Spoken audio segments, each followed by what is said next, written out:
and welcome back. Okay, I have to fix this. Hold on. Welcome back, everyone. Welcome back. Unfortunately, it is a little bit unfortunate, but we did end up missing out on the lobby. The stream did go down for a couple of minutes, and as the internet came back, we missed out. We missed out on game number 1. We have returned, but alas, yeah, we did miss out on the beginning there. Feels bad, man. Feels bad. But Chicken Man did, of course, let us. I did message Chicken Man, and he is allowing us to restream his POV. So we're going to be restreaming him instead. It does mean that we don't have any audio, unfortunately. But it's okay. It's okay. We'll get by. We'll get by. Smooch. So a bit of a feels bad, man. But yeah, it means that we don't have any audio. It means that we will have to be. We'll have to be relying on just the visuals instead, and we'll get it. We'll deal with it. So we have game 1 here of Beyond versus Dark. Of course, I should just reintroduce ourselves here. In the top left, we have Beyond. In the bottom right, we have Dark as well in this lovely and beautiful ZVT. In the semifinals, predictions are open in the chat. So if you're in the chat, predictions open.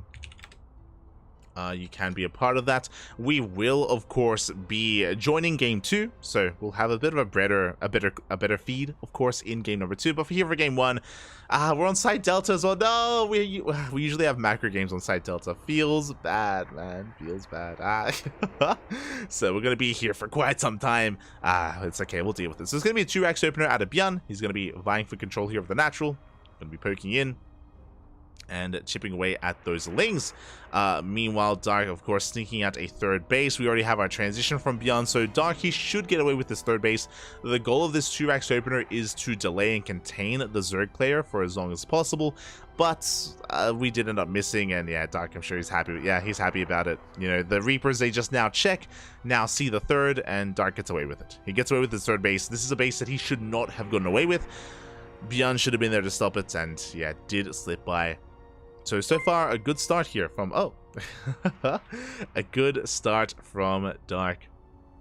Meanwhile, thank you so much, Slow Bro, for resubscribing for 3 months. Thank you, Poppy. Thank you. Do appreciate it. Do appreciate it. As we are just, yeah, getting into this. Getting into our setup. Of course, Beyond working on a 2-on-1 follow-up behind this. Interesting choice. What's really important to take note of is that there is no third TC. Yes, I quickly just double-check. There is no third TC out from Beyond. Only a 2-1-1, so a very aggressive follow-up. It is going to be Banshees, or even Cloak Banshees behind this as well. So the pressure is going to be on Dark to try to defend, to try to deal with this. Also, I'm just making sure that I'm able to keep up with everything that's happening out of game. I don't want to be left behind. Not again, Bobby. Not again. As Cloak is being researched, we have +1 carapace on the way here for Dark as well. As you should. +1 carapace, of course, being the most important upgrade here, especially against a bio-heavy composition. So he is taking this very seriously, going for all the correct moves here against Dark. Likewise, against Beyond. Likewise, Beyond, he's just working on his 2-on-1 setup. So what's interesting is that, again, because he's going Banshees, he won't have any medevacs to support his army. So he's taking a bit of a chance here, a bit of a risk. Dark has no reason to make any spores, so these Banshees are going to be a surprise. They will catch Dark off guard. We have the Marine move out, but Dark, he's respecting it. We have 14 Lings in production. Oh, plenty of Overlords as well, as Dark is aware he may get supply blocked. But really what I'm waiting for, what Beyond is waiting for, is the Banshees. These Marines are just for show. They're just for show. They're just to force a reaction, force an overreaction, as we have 20 Lings in production from Dark. Ay, that's a lot of Lings. This could even force a counterattack. If Beyond doesn't commit, Dark could try to push himself into the natural of Beyond as well. He can turn this defense into an offense. As Cloak is about to finish up, second Banshee's on the way. Beyond, he's waiting for the second Banshee before he moves out. 2 Banshees do one-shot workers, and oh my god, here we go. Dark, he recognizes something is wrong. He hasn't scouted, as Chicken Man is pointing out, but there it is. The Banshee does reveal itself. Drones are falling left and right. 3, 4 workers now. A lot of economic damage, actually. 5 drones. The Queens now get vision. 6 drones here go down. Dark has a lot of droning to do, a lot of catching up to do here.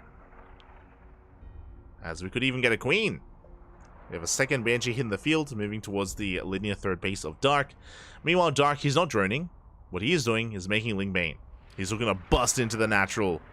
Looking to bust into Dark. As Dark, it does have a lot of... Oh my god, the surround! No, he's not looking! A massive blunder there from Björn. Björn, he wasn't looking, but he takes Banelings to the face. Lings, they flood into the natural. They get on top of that tech lab as well. They're going for combat shields, and they will deny it. A massive pickup here for Dark.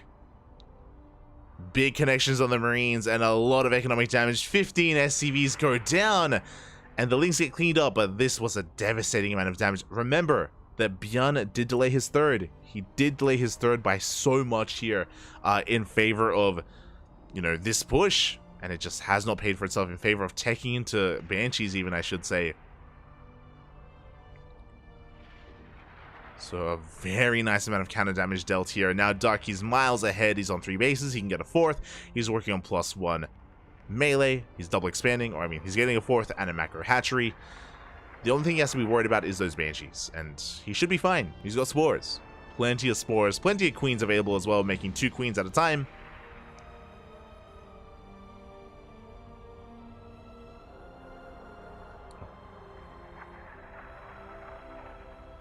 And yeah, Björn, the pressure is on him instead to get some damage done, to get some counter damage. So far, he's going for the queen. Oh, he will not get it. Clutch transfused out of Dark, keeping the queen alive. Björn being forced back. Third CC now done. Ling's going for another counterattack. They want combat shields again. They're not going to get it as Dark is double expanding. Is he being too greedy though? Dark is supply blocked. Uh-oh. Dark is heavily supply blocked, actually. He's making 4 Overlords at a time. This push from Björn, it could get damage done. There is potential for damage. And here we go. Björn sending everything here towards that 4th base. Rotating towards the south even.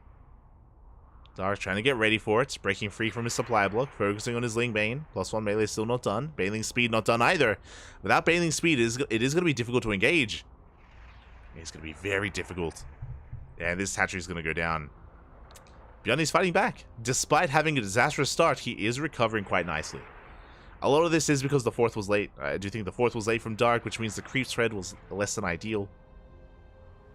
Björn, he is fighting back as hard as he can.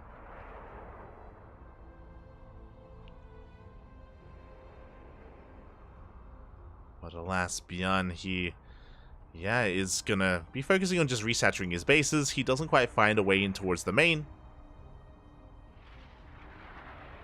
as Dark is at least double expanding. Because he double expanded, he still has a 4th base, still has a decent economy, but Dark could do with some more drones at this point.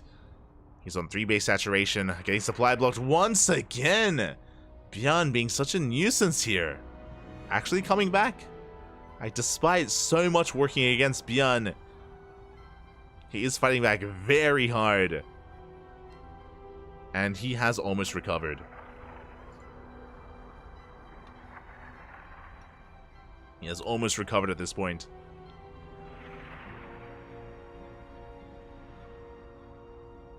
More Marines coming out. 2-2 on the way.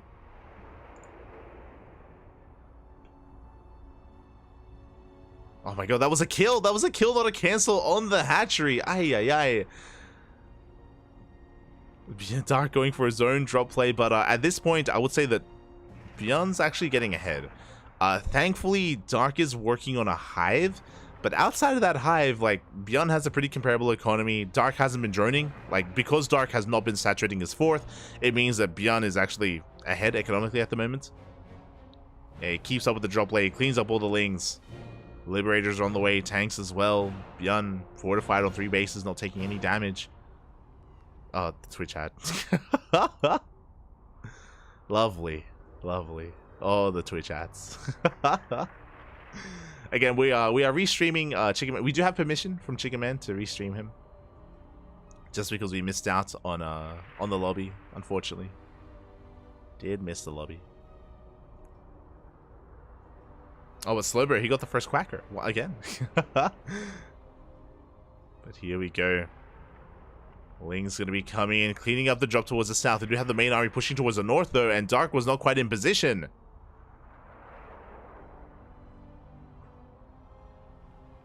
Yes, he's going to try to engage. Cleans up the tanks, some of the tanks at least, but beyond, he is snowballing out of control with just how well he's trading. And he is trading well. I'm just waiting for the Twitch chat to leave. It'll leave on its own, right? Is that... Because I know I can't... There we go. There we go. I can't click on it. But yeah, at this point, Dark is ahead. He's ahead in economy. He's working on his 4th base. He has successfully recovered. Banshees are still alive from the early game. They're wreaking havoc here at the would-be 5th. And Beyond is pushing towards the 4th. Now, Dark is working on an Ultra Cavern. I mentioned before that the saving grace from Dark was that he had the Hive on the way. So he has the Ultra Cavern, 3-3. Baleen Waterby does get 6 SCV kills. That is something. He does manage to get some damage across the map.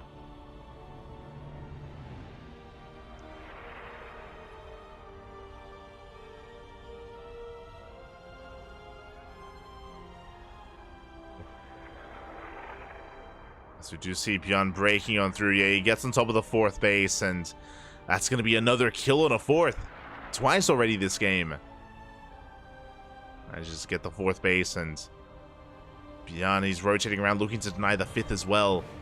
Dark is being pulled apart. This is one of the distinct features of this map. Side Delta is very long. Because it's so long, it's very difficult to actually spread yourself thin and defend both of your fringe bases at the same time. This works both ways. It happens to Terrans and Zergs. Basically, whoever has map control has a distinct advantage. And we can see that here from Beyond. And with that map control, he denies the 5th base. Power bombs are thrown down. Power bomb, one parasitic bomb isn't enough to kill a medevac, but a second will be if we do manage to land another. Medevacs will survive. One of them will, the other will not. Ooh. So it did have a little bit less HP.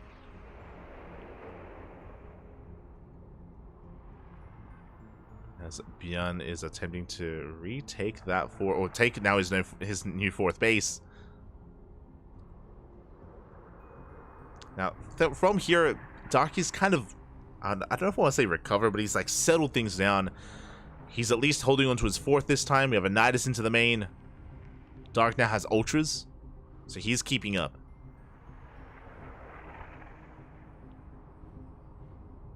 He isn't keeping up with Beyond. Banelings, they're rolling on in, but Beyond able to shut down that Nidus.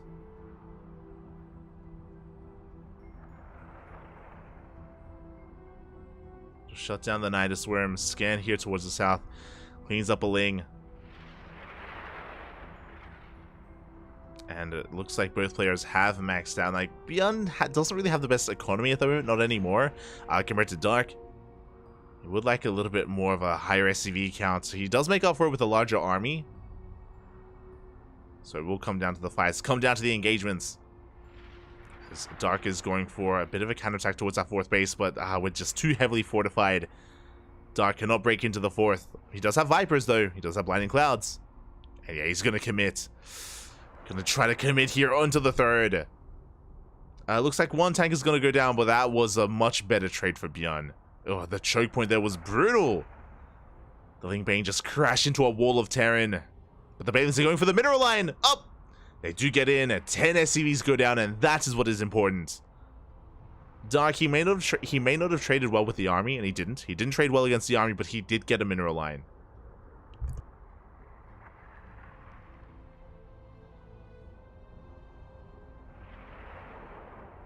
He did take down 13 SCVs. And now Darky can rebuild. Beyond doesn't have the best bank.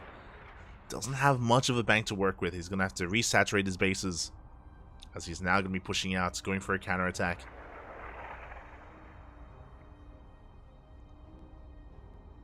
Yeah, 5 more Ultras in production here for Dark. He may be losing a little Ling Bane, but he's replacing them with Ultras. He just wants hugs, Pap. He wants hugs. Oh, they're so quick. do have another Nidus into the main base. Unscouted, by the way. A late reaction out of Björn. But he will get on top of it. Nidus goes down. At the same time, Dark rotating towards the fourth base of Björn. Björn is in position. He has his tanks, his mines as well. Big shots go off on the Ling Bane. And nice control here, keeping those Marauders in the front. Some parasitic bombs are thrown down. A lot of damage dealt to those medevacs. A lot of damage there, but Björn, he's able to sneak out a drop. He's getting across the map. He's actually at the northern base of Dark. We can't quite see it, but there was a bit of a trade. Looks like the Queens hold strong. The Queens with the transfuse. Oh, they're too good. Dark will hold on to his northern base. But Björn keeps on pushing. His mineral line looking very exposed. You have a drop into the main base, and Björn's main army cannot push in. The Banelings, they crash. Big Bane connections on the Marines. Oh, Dark doesn't want to chase this off of creep. But you can see here, Björn, he's losing everything. 24 SCVs. He loses all the workers at his third, and he loses the workers at his main base as well. And this is what's important. The economy of Björn is in shambles. He does have a bank, but a very finite bank. Which means Björn, he can't quite replace what he's been losing.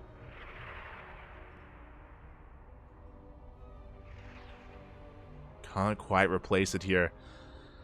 As the planetary's under threat, it's gonna go down as well. Björn losing his fourth base. Ay, ay, ay. Yeah, he's being pulled apart. All it took was a couple of moments here where Dark was able to, again, even if he didn't trade well against the army, he was able to get into the mineral lines. He was able to cripple the economy, shut down those SCVs. And Dark should be looking to reclaim control of this game. And yeah, Björn just he's all in essentially. He has a large army. To be fair, he's at 116 army supply. My god. He has a massive army. He has potential, and we gotta go, Papi. We gotta send it.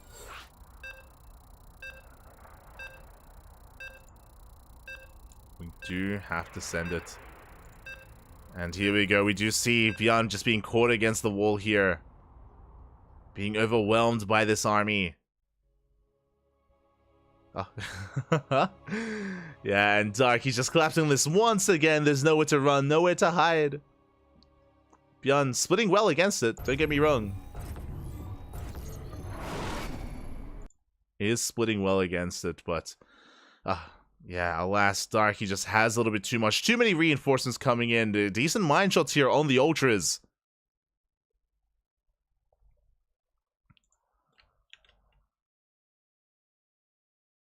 But alas, yeah, Dark, he's snowballing out of control. The Queens, they come into transfuse. They keep the Ultras alive. Björn, he's down to 26 SCVs.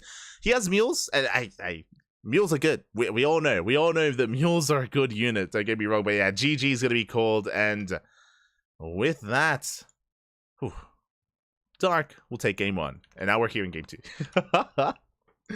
Dark will take game number 1. And now we are in game for game number 2. Spawning in the top left-hand corner of Oceanborn, we have Dark for CranKy Gaming. And spawning in the bottom right-hand corner of Oceanborn, we have his opponents. We have, for Shopify Rebellion, it is Björn. I know, a sudden transition, I know. Had to quickly make sure I wasn't left behind this time, and because of the delay on stream, I was just catching up. But yeah. Pretty back and forth game 1 there. I'm sorry if I was distracted towards the end, but I did notice that the lobby was posted and I didn't want to be left behind. So I had to dive on that. But yeah, game 1 was quite back and forth. Dark initially had a lead, and then Björn 100% he brought himself back in. He did bring himself back into that game. He was pulling Dark apart. He killed the 4th base twice. And Dark was in a rough position, but he had some good fights. He had some good moments where he was able to catch Björn off guard and cripple the economy. Drop into the main a couple of times, even the Nidus play as well, and he was able to pull apart the attention of Björn, come out on top, and now Dark has a lead in the series. And now we find ourselves in game number 2. Here we go. Once again, going to be a 2-racks opener out of Björn. Now on Oceanborn, it is a lot easier to actually deny the third base because there's only one real third you can take. So Bjorn, he should get better eyes on this. Remember, at the beginning of game 1, Dark did get away with a third when he shouldn't have. And we'll see if he can pull that off again.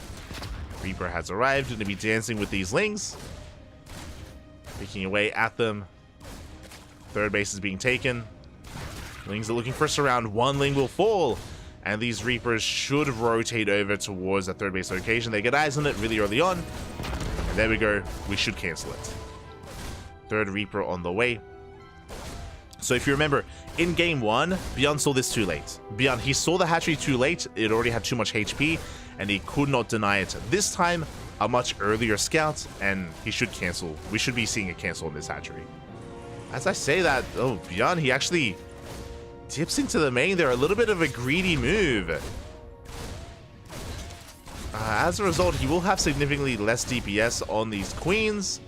Lings are coming in, and Dark, he's going to be able to hold on to it. Dark, he will hold on to this third.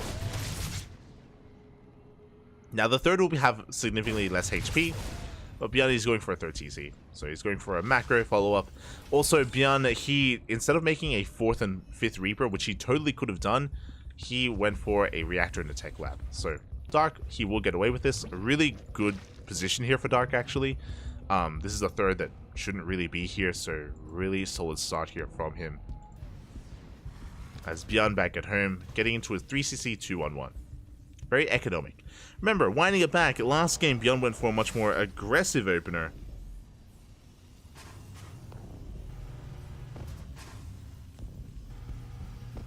He went for a much more aggressive opener. He went for a 1-1-1.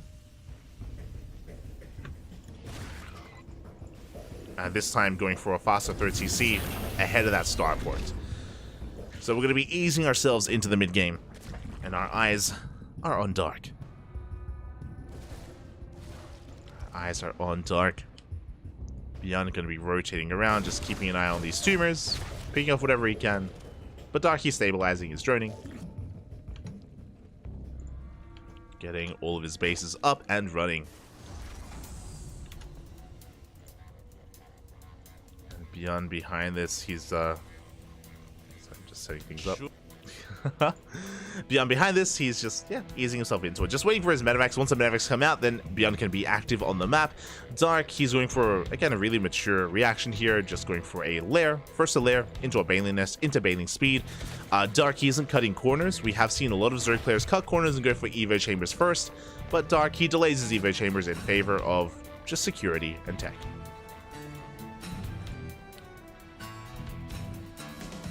And now the drop play is upon us. Stim finishing up in 5 seconds. Bjorn has arrived. He's here just in time to deny the 4th. Droid will be killed. Overlord will go down as well.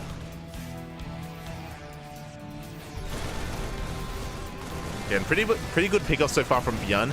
There are so many queens though, so we cannot commit to this third base. How many queens do we have? 8 queens. Oh my god. That's a lot of queens. There's a lot of queens available here for Dark. Bjorn is going to rotate around and clean up a lot of those tumors.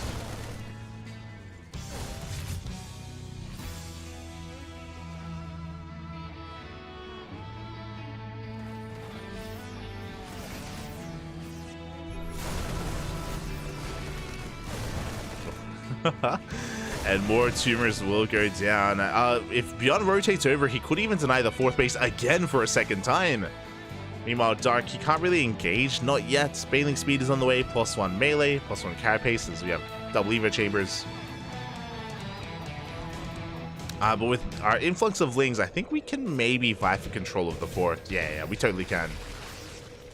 As Bjorn, he dives on the hatchery, but we have plenty of Lings to engage. Oh my god, the hatchery, they're taking a lot of hits!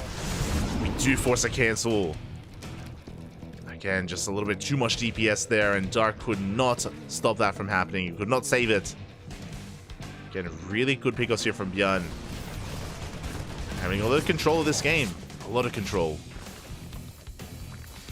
Back at home, Bjorn is getting his 3rd base up and running, building up his tank count, getting up towards 5 Raxes. Again, a pretty standard setup here on 3 bases. Even here, picking up even more Lings. Really nicely done from Bjorn. You can see Dark, he doesn't want to take this line down, but the tank on Sieges is repositioning, but Bailings are rolling on in. But they will go down. Getting good positioning from Bjorn. He's able to keep up. We do have borrowed Bailings on the right-hand side. Borrow was researched earlier, and I was curious as to how that was going to come into play. Yeah, borrowed Bailings at every entry point, at every ramp. Even here in the tall grass. Uh-oh. Up! Ooh, big connections. Now Bjorn knows. Now he has to be wary of these ramps. Scanned ahead of time. There we go. He does scan. Takes down those two Bailings. At the same time, Dark going for a big Link counterattack. Not finding too much, actually. So far, the SimCity is looking very good. A very last second eBay, but that's a kill on the eBay. The Lings will be cleaned up, and Dark now has to focus on the push. As Bjorn is pushing out once again, he wants that fourth base if possible. 2-2 is done for Dark. He's got plenty of Lings, plenty of Bailings, plenty of Queens, but he's out of position. He can't quite engage. The boys have to be pulled, and this hatchery will fall again for a third time. Meanwhile, Bailey right back. Oh my god, we came back too soon! 11 SCVs. So Dark, he may be hurting as he keeps losing the fourth, but he gets 11 SCVs across the map. Dark is still in this. He still has those borrowed Bailings as well. Oh my god, they're everywhere. Depending on how Bjorn retreats from this position, he may lose everything. Good Link Bailey. Oh god, not the best connections there. A lot of Bailings wasted on a tank. A good trade from Bjorn. Less than ideal there from Dark.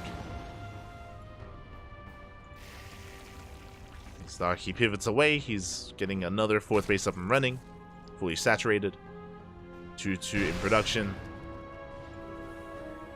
Bjorn is coming in to reinforce. He scans ahead of time because earlier we did have Bailings here in the tall grass. As Dark, he collapses on this army with melee Lings. So Bjorn is going to be able to trade well. Once again, scanning ahead of time, we catch some of the Bailings. Bjorn being so much more careful. Yeah, constantly scanning. Shutting down the borrowed Bailings. Oh god! Up! Oh, good. Bailings will go off. And Bjorn will not have enough DPS here to deny this fifth. Dark is stabilizing. He had a rough go at it, but thanks to the borrowed Bailings, thanks to some of these Bane connections, he has been able to stabilize. He's on 73 workers. He can now focus on Link Bane production. He has the Hive done. Vipers are out. 3-3 on the way. Likewise, though, Bjorn also working on a fourth. So this is pretty even between the two players. Pretty even between them, but Dark is only working with pure Link Bane. He doesn't have Hydras, doesn't have Lurkers. Dark has to be very careful here with how he engages. The mines! Ooh! Big connection on those Lings. And we have more mines behind this. Bailings, they roll on in. Forcing friendly fire. But the Bailings do go down. At the same time, Dark, he dives on the Planetary, but the Planetary stands strong. Mineral line is safe.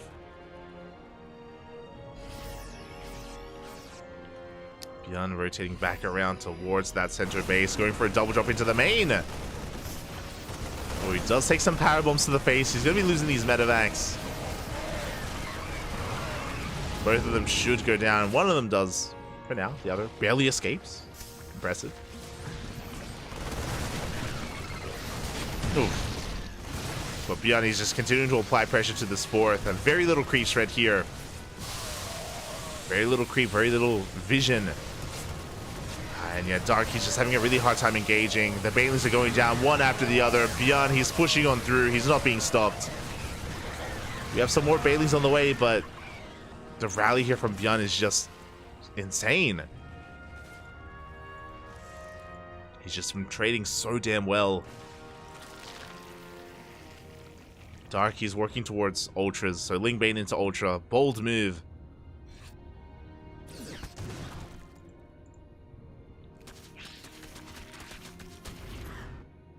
because of the lack of creep, Bjorn is just being so oppressive.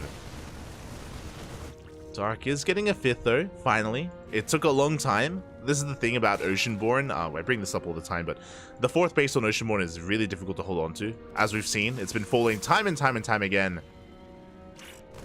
And it may fall for a 5th time. 5th or 6th time at this point.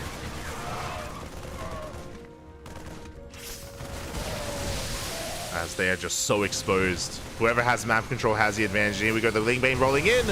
But the Banelings, they do not connect. The mine shots are insane. As Dark tries to break free, but he cannot. Bjorn pushing on forward. He breaks the army. Now he can get on top of the 4th base for the 5th time. We'll get a kill.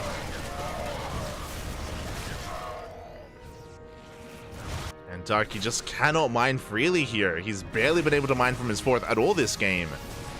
Just over and over again, Bjorn has been there to stop him. Dark going to be trying to expand here towards the bottom left. Resaturate this 4th base as well. But Bjorn is not working on a 5th. Like, Bjorn, his economy is just, yeah, it's impressive. It's just been unhindered for far too long. Hasn't been touched. And Bjorn, he will deny this hatchery once again.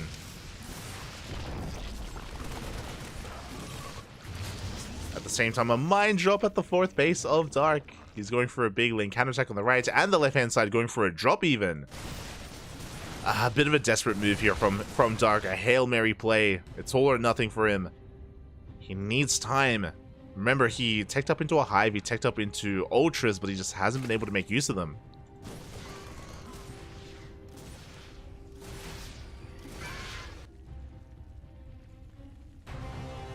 Hasn't made use of the Ultras. Meanwhile, a triple drop into the main base, but Bjorn sees it coming. He's in position. He's here. And yeah, Dark, he just cannot push forward. We have Liberators on the way. Mass Ling going to be hitting the Planetary at the same time. We have a drop into the natural base of Dark. Planetary will fall the SCVs as well, but Dark is also losing so much. And Bjorn, he can afford to lose a base. Dark, he cannot. 15 drones go down. Queens are falling. The hatchery as well. Transfuse will keep it alive. Nice snipe on the medevac. But Bjorn, he's going for a big counterattack.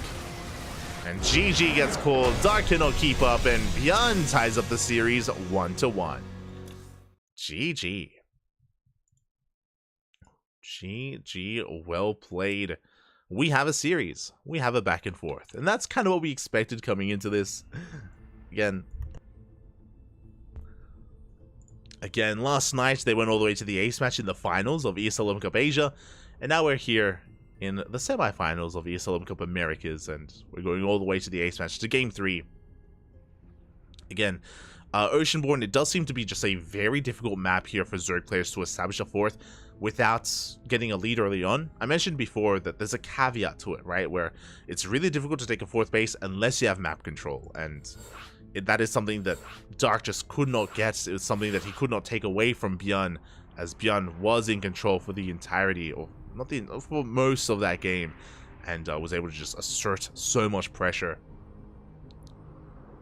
Dark, he could barely get any creep going, and barely hold on to his 4th, as it was denied time and time again. GG. But now we're moving on to a very different map. Again, we're talking about how Oceanborn, it's hard to hold on to a 4th. Here, up next, is going to be Alkyone, where it's much easier to hold on to a 4th base. But for both players, again, applicable to either race here. It's far easier to cut in half, get up to 4 or 5 bases. You can take the goal base as well. You can ease yourself into a longer macro game. Far easier here on Alkyone. We've been seeing some players attempt to go all in on this map and fail. It does feel like your 3-base setup is just very heavily fortified, and it's very difficult to break that. Even the 4th base as well is hard to break, especially if you expand over towards the other half of the map. It does seem like it is difficult to punish, but we'll see. We'll see what kind of direction we go in and what direction our players go in as well.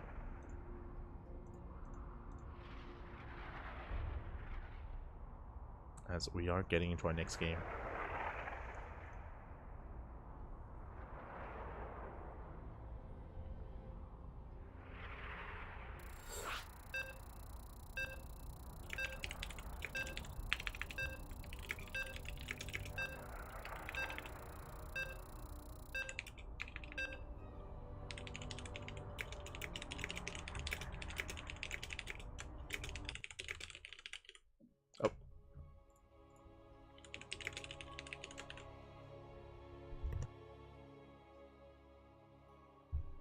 I'm tweeting, Bobby. Tweeting. Are skins allowed? They are allowed. Skins are allowed. And here we go, spawning in the bottom left-hand corner of Alcyone. We have the South Korean Zerg player representing CranKy Z Gaming, being forced into the ace match. Looking to fight back, it is Dark. And spawning in the top right-hand corner, we have his opponent. We have the South Korean Terran player representing Shopify Rebellion, tying up the series 1-1 in the last game. It is Bjorn.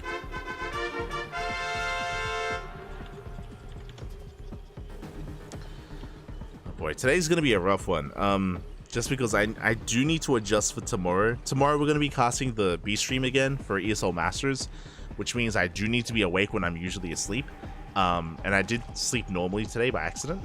Like I went to bed at like midnight and I woke up at 6 AM, and that's usually a good thing, but not necessarily if you're casting European events. And I can't nap too much after this because I'm gonna be casting WTL. We have another cast in 5 hours, in 5 hours time, for those wondering. So, yeah, I have to pick and choose and be very wise as to when I decide to sleep today. Just to make sure I'm not screwed tomorrow. For now, we have a Hatchcast pool opener out of Dark. So far, everything looking as it should. Likewise, Bjorn mixing it up. For the first time this series, he is not going for a 2-racks. For the first time this series, he's going for a CC first. And this is something that we have seen a lot of on Alcyone. This seems to be beyond his, this seems to be a preference for him, just because the rush distance on this map is very long rush distance. So Bjorn is going for CC first. He is skipping the SCV scout, and he's going into double racks. From here, we can even go reactor before marine. Okay. Thankfully, marine first. So there we go, he cancels. So again, Bjorn, he's being as greedy as possible, going CC first into 2-racks, into add-ons before marines. You can punish this very hard, especially with an early Roach Warren. He's going into a 3-racks behind this as well. My god. Could even go for a tech lab after this next. Yep, there we go, tech lab. 0 units, by the way, 0 fighting units.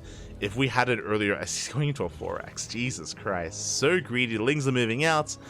And there's potential for them, but we should have marines on the way momentarily. And yeah, Bjorn should be able to get away with this. And we've seen this a lot from Bjorn, specifically on this map. So if you were curious, if you're a Terran player out there, if you wanna cut some corners and be greedy and risk it all and hopefully not get Bane busted or Roach rushed and die, and you can do this. Can do this. As Lings have arrived, they're gonna be trying to chip away at these SCVs, but the marines have arrived as well, just in time. And Bjorn will preserve his mineral line. He will preserve his workers, and he has gotten away with this. Now, what kind of scout do we have? Dark, he is now fully aware of what happened. He saw all 4 raxes.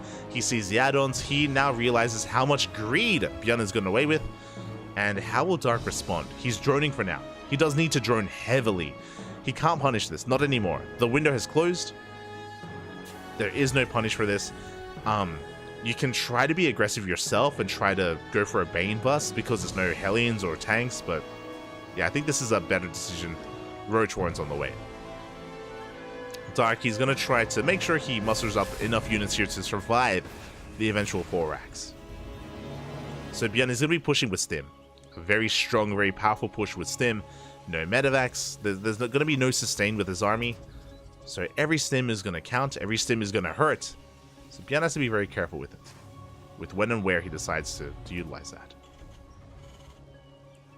Meanwhile, Dark, he's just droning back at home, just chilling. Roach Warren's on the way. Bjorn is sending everything across the map. And Stim gonna finish up in a couple of seconds. Behind this, no 3rd CC. He delays his 3rd CC for a factory and eBay. We'll see how much longer he delays. 10 roaches on the way here for Dark. They should barely come out in time. It's going to be a close hold. A very close hold here from Dark. He did see the army moving out. He's fully aware of the build. He scouted it earlier. We have a good concave, and yeah, Bjorn has to respect this. He has to back off. Upon seeing all the roaches, he knows that he cannot break this position. Ooh, and Dark. He's got Lings behind this as well. Dark, he's cutting workers at 40. Link speed is done. Dark, he's looking to go for his own all-in. Okay. Meanwhile, Bjorn is going for a Starport, then a CC. He's now working on his third command center. But Dark, he's just sending everything across the map one way or another. He wants the game to end. Oh, the Roach is forcing out a stim. Oh, and Bjorn dives on the army. He's going to clean up so many of these Roaches ahead of time. Yeah, really rough moment here for Dark. He's bleeding out too much. Really rough position to fight. How many Roaches went down? 3 Roaches, 23 Lings. Dark, he's trying to reinforce, but he's already bled out so much of his army. 26 Lings. Ay, ay, ay. Behind this, Bjarni goes back home. He doesn't get caught out. We have a full wall off and a bunker on the way.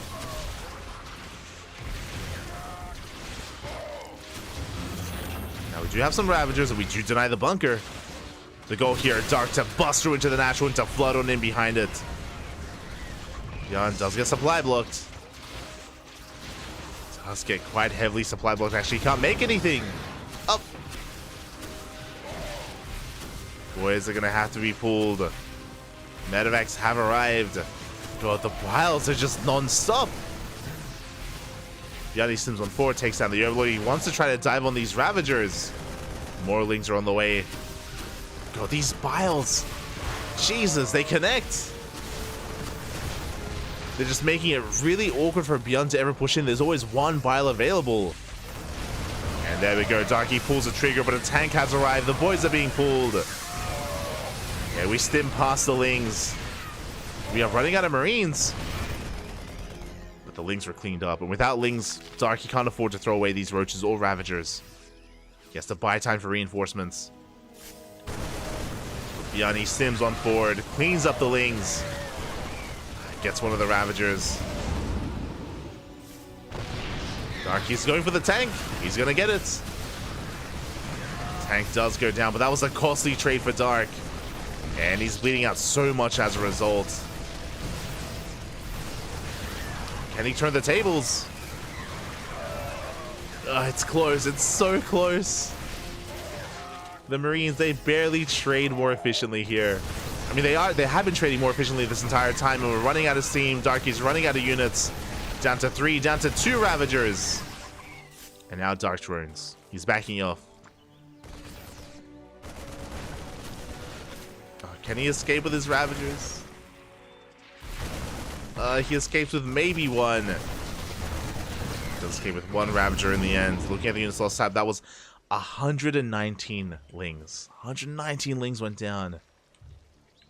Costly trade. Now Dark is pivoting away, obviously. He's droning, getting his Evo chambers, teching up. He has a lair. But he's not out of the woods yet. Bjorn has potential to punish his opponents. Third CC is being taken. Bjorn, his own economy is on par with that of Dark.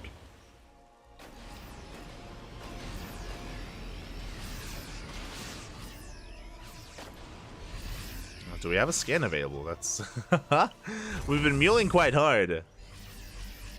Yes, the scan's not quite available, not yet. Yeah, I'm gonna have to rotate around, and the game is settling. The game is settling from here. Both of our players are working on upgrades. Both of our players are working on the next step. Dark going straight for an infestation move, which I think is very wise. This pit will grant access to infestors, and I do think we will need some infestors here to make it through the mid game.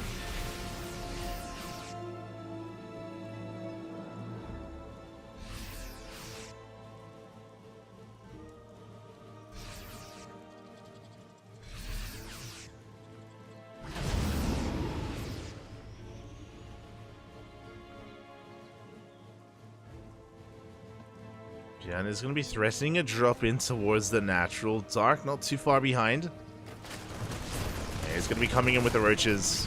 Should force a pickup. Dark is keeping up. Again, like the game is essentially settling from here. I appreciate this turret. The turret is in position for Tunneling Claw Roaches. So Bjarni's aware of the possibility. Doesn't want to get caught out.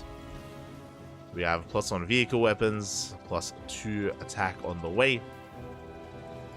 Now, Dark, with that infestation bit, I mentioned how we should be working towards infestors, but if Beyond isn't pushing, we don't need infestors. We can just go straight for Hive instead. There it is. Hive is on the way for Vipers. Dark is working on a 4th. And Beyond went back home with his drop, so he's actually not in position to deny the 4th. I mentioned before that on this map, it's really difficult to break 3 bases, a 3-base setup. Likewise, this 4th is also pretty difficult to break as well. So we should be looking for a longer game. Up. A decent trade. We get, I believe, 1 Ravager. Yeah, I'm gonna pick up and head towards that 4th.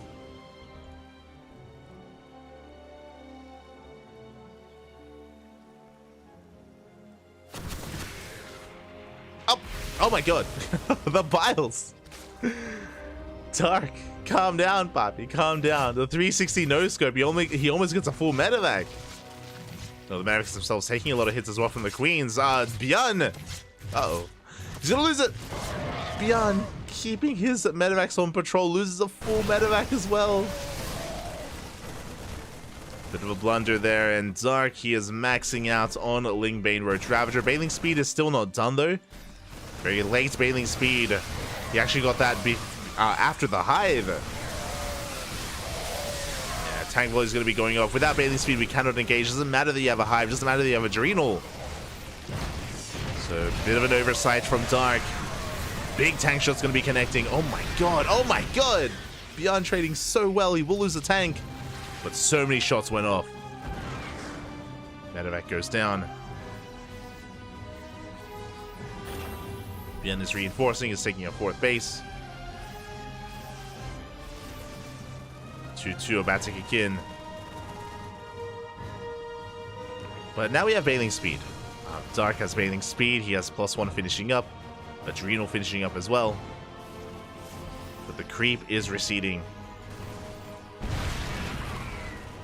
And Dark, he has to respect the tank line.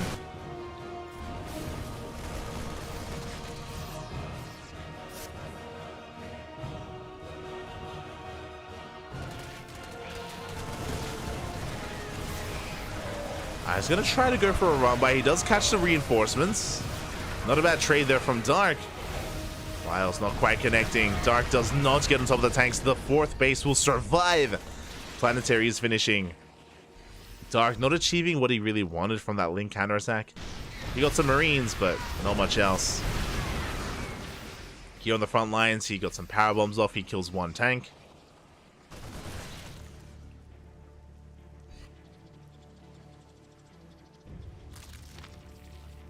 Ultras are coming out as well, and oh, Beyond gets caught out. Up.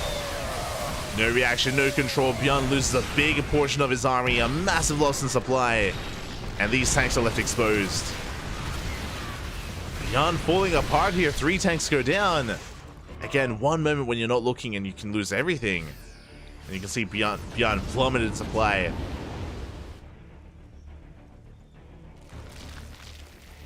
Dark, he's on 71 workers. He's double expanding, triple expanding even, getting his 5th. Some of these expansions should be denied. Beyond is on his way, but Dark is going to be the first to max out. There's a cancel on bottom right.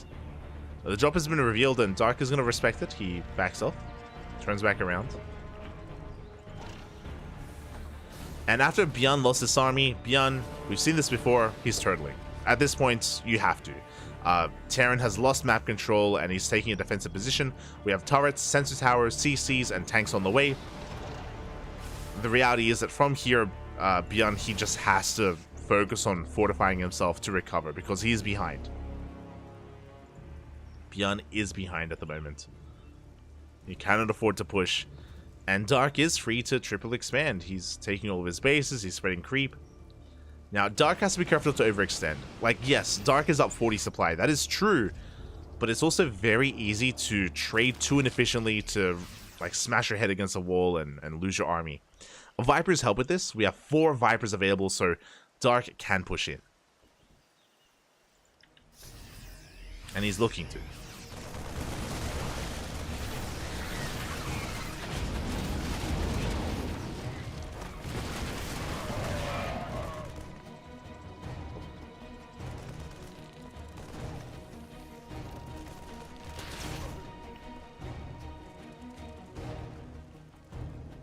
we go.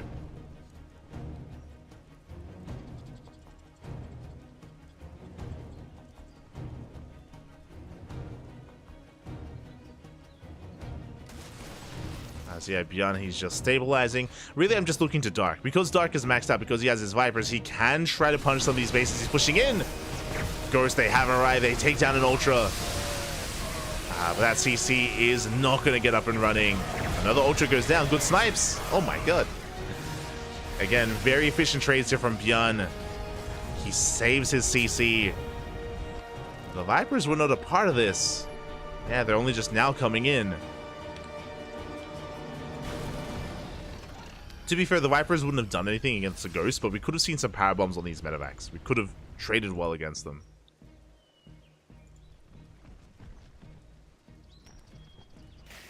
And here we go. We have a Doom Drop on the right-hand side. Dark remaxing here on the left. He's gonna get a tank at least. Barely. Barely does get a tank. There are turrets in position. It's going to be difficult to pull off this drop. Not impossible, but difficult. There is a Ghost in position. Yeah, we can see more Ghosts rotating around. Dark pushing on forward. We do have some power bombs on those medevacs. Tanks are going to be going down. 2, 3 tanks fall. And here comes a Doom Drop into the third, actually, not into the main. We're not going to achieve much. Yeah, there's an army in position, but the Ultras, they go for that fresh mining base. They go for the planetary.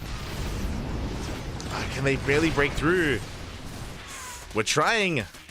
Yeah, Dark, he's just going for like a tri-pronged attack. The job gets cleaned up, but he gets tanks on the front lines. Does lose 2 Ultras in the process. And Dark was able to kill 16 SCVs. And that's what matters, because Dark, his economy is untouched. Dark, he can just remax and do that again. And every time he gets damage done, Beyond's position is going to be weaker and weaker. You can see here, we once had 5 tanks. We once had 5 tanks set up here. Now we're down to 1.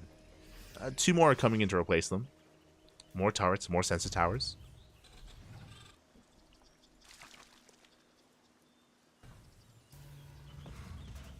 Three is done for Dark.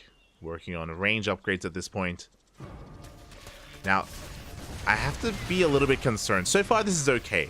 If Dark starts trading too poorly too many times, like I'm talking about like maybe like 2 bad fights. If Dark takes 2 bad fights, he isn't set up for a transition. There is no Spire, there is no Greater Spire. So if we do end up in the split map scenario, he's not ready for Broodlords if we head in that direction. If the game goes that long. Meanwhile, the Banes, they roll in. Good connections on the Marines. Oh my god, and the SCVs, 15 SCVs go down. Ay, ay, ay. Good trade once again from Dark. That's all he needs to do. And because of that, he's justifying not having additional tech. Like, because he keeps trading this well, he doesn't need a Greater Spire. But it would be nice, is what I'm getting at. It would be nice if we had one.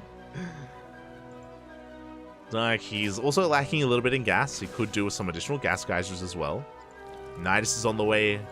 Dark replenishing his Ling Bane on the left-hand side. You can see Beyond, he's slowly maxing out. We're going in good EMPs. Solid EMPs on those Vipers. We get a couple of blinding clouds. Yeah, the Ling Bane rolls on forward. We get on top of the tanks, and every single one of these tanks is going to be going down. The Ghosts survive, but I can't say the same for the tanks or the SCVs. As the planetary falls, 11 SCVs as well. And from here, Dark can remax. Beyond, his economy not looking too hot. He does have a lot of ghosts though. He still maintains his ghost count. And that's actually a scary notion. You know, the ghosts, they kill everything. Good cloak as well. They snipe one of those ultras. And Dark has to back off. He cannot engage. Cannot engage. He does have a Nidus into the main base. Banelings are going down. The Lings, they dive on top of the production. They're catching more tanks. Really efficient trades here from Dark. But again, Dark, because he didn't take additional gases, he's run out of gas. He's run out of gas at this point. And that may just kill him. Dark, he's got 2k minerals. No gas. Take some gases, Poppy. Take him. We got 7 more SCVs. The ice in the main should be cleaned up. Oh, no, never mind. We're reinforcing with Lings. Are reinforcing with Lings. And Bjorn is being pulled apart. We could potentially cloak. The cloak does save the ghosts. But we have detection. 2 ghosts go down. A Ling Ultra coming in once again. But there is an army. Again, Bjorn trading very efficiently. Now, finally, we have some additional gases here. We have 1 extra gas geyser. Bjorn is pushing in, and Bjorn could still take this, by the way. He can still trade and still break the forces of Dark. Ah, but he's being forced back. Yeah, this is still very close.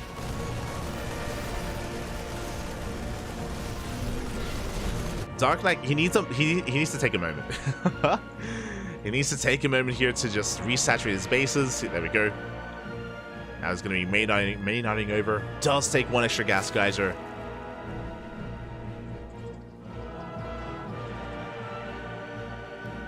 Even going to be, yeah, even Bjorn going to try to expand here on the right-hand side. But now the Dark is calming down, he's remaxing. He's remaxing with more Ultras, Vipers, Bailings. There's another gas geyser on the way. Let's go. We need them. Dark recognizing that he is gas starved. So once he takes this moment to just recover, he can push in once again. The tanks that were on siege for a moment. We don't need power bombs. We don't need blinding clouds. We just dive on forward. We collapse on the army. Beyond his ghosts were not where they needed to be. Hide us into the natural. And yeah, Dark, he takes another 16 workers. 16 SCVs go down. That's all he needs to do.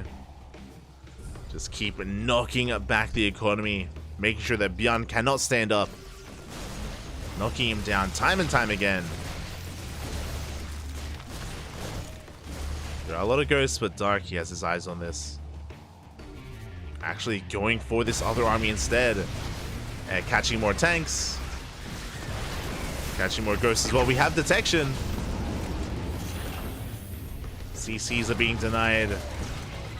And at this point, Bjorn just doesn't have enough left. We have an orbital here, not a planetary. The Bailings, they're rolling in. Not the best connections, but trades nonetheless. As 28 SCVs go down. The Lings, they burrow underneath the CCs.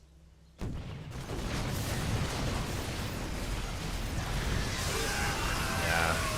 And 2 nights in a row in ESL Asia, Dark did take down Bjorn in a best of 5. And here in the Americas, Bjorn is looking to do the same and take down Bjorn in a best of 3. GG gets called. Dark will take the series, advancing on to the grand finals. GG. Oh my god.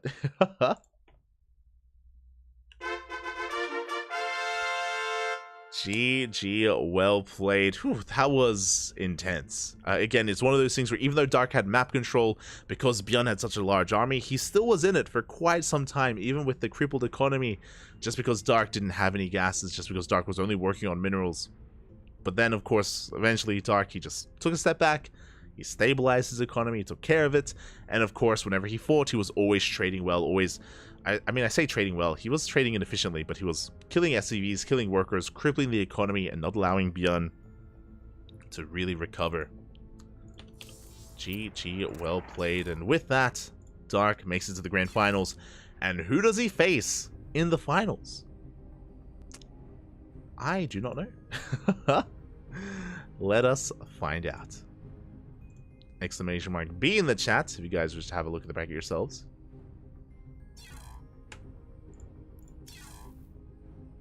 As we do check the bracket, and it looks like we have our finalist. It is going to be Clem, who took down Cure 2-0. Clem, he hasn't dropped a map so far. He 2-0'd Hero, he 2-0'd Cure. Clem, he's working through the Korean scene. You love to see it. Clem, he 2-0'd the best Protoss in Korea. He 2-0'd arguably the best Terran in Korea as well. And now he's up against the best Zerg in Korea. He's up against Dark. Let's go.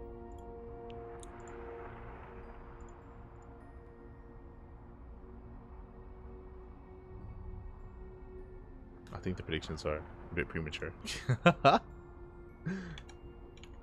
Bit premature, but GG, well played. Dark will be facing off against Clem in the grand finals in our final series of the night.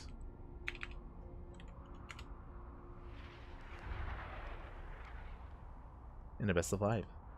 Let's go.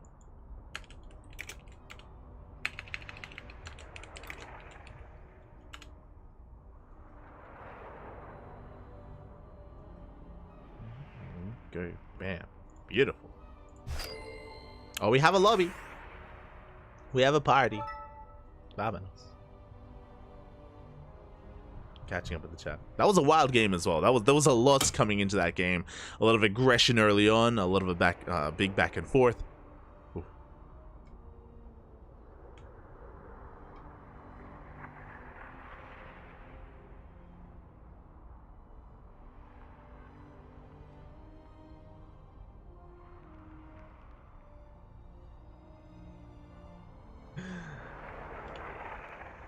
Big back and forth, and yeah, we're sorry, I was just a little bit distracted. We are getting ready for the grand finals, and just catching up in the chat. Catching up in the chat.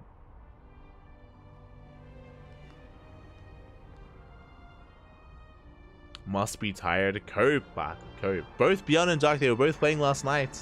Same sleep, unless someone pulled an all-nighter, which I doubt. But yes, predictions will soon be open. Predictions will soon be open for the finals. For that TVZ.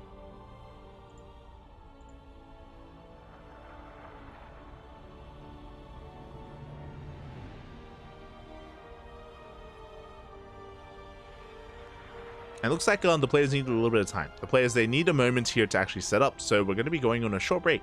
A very short break here while they conduct their vetoes. And then we'll be back with Dark versus Clem.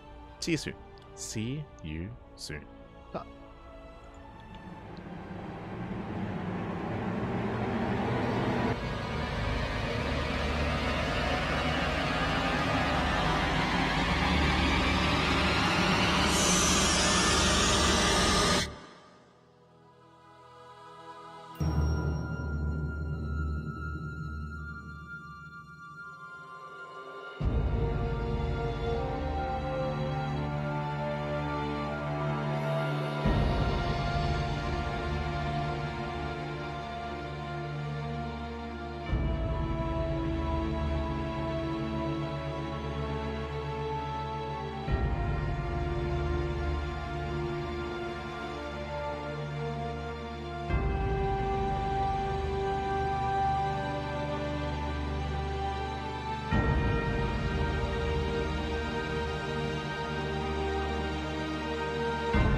Welcome back, everyone. Welcome back. Hope you enjoyed that break, that lovely Brutal OST, as we have returned with the grand finals, los gran finales of ESL Open Cup Americas, papi, Americas. We're here with a ZVT between these two incredible players. And spawning in the top left-hand corner of Golden Aura, we have the French Terran player representing Team Liquid. It is Clem.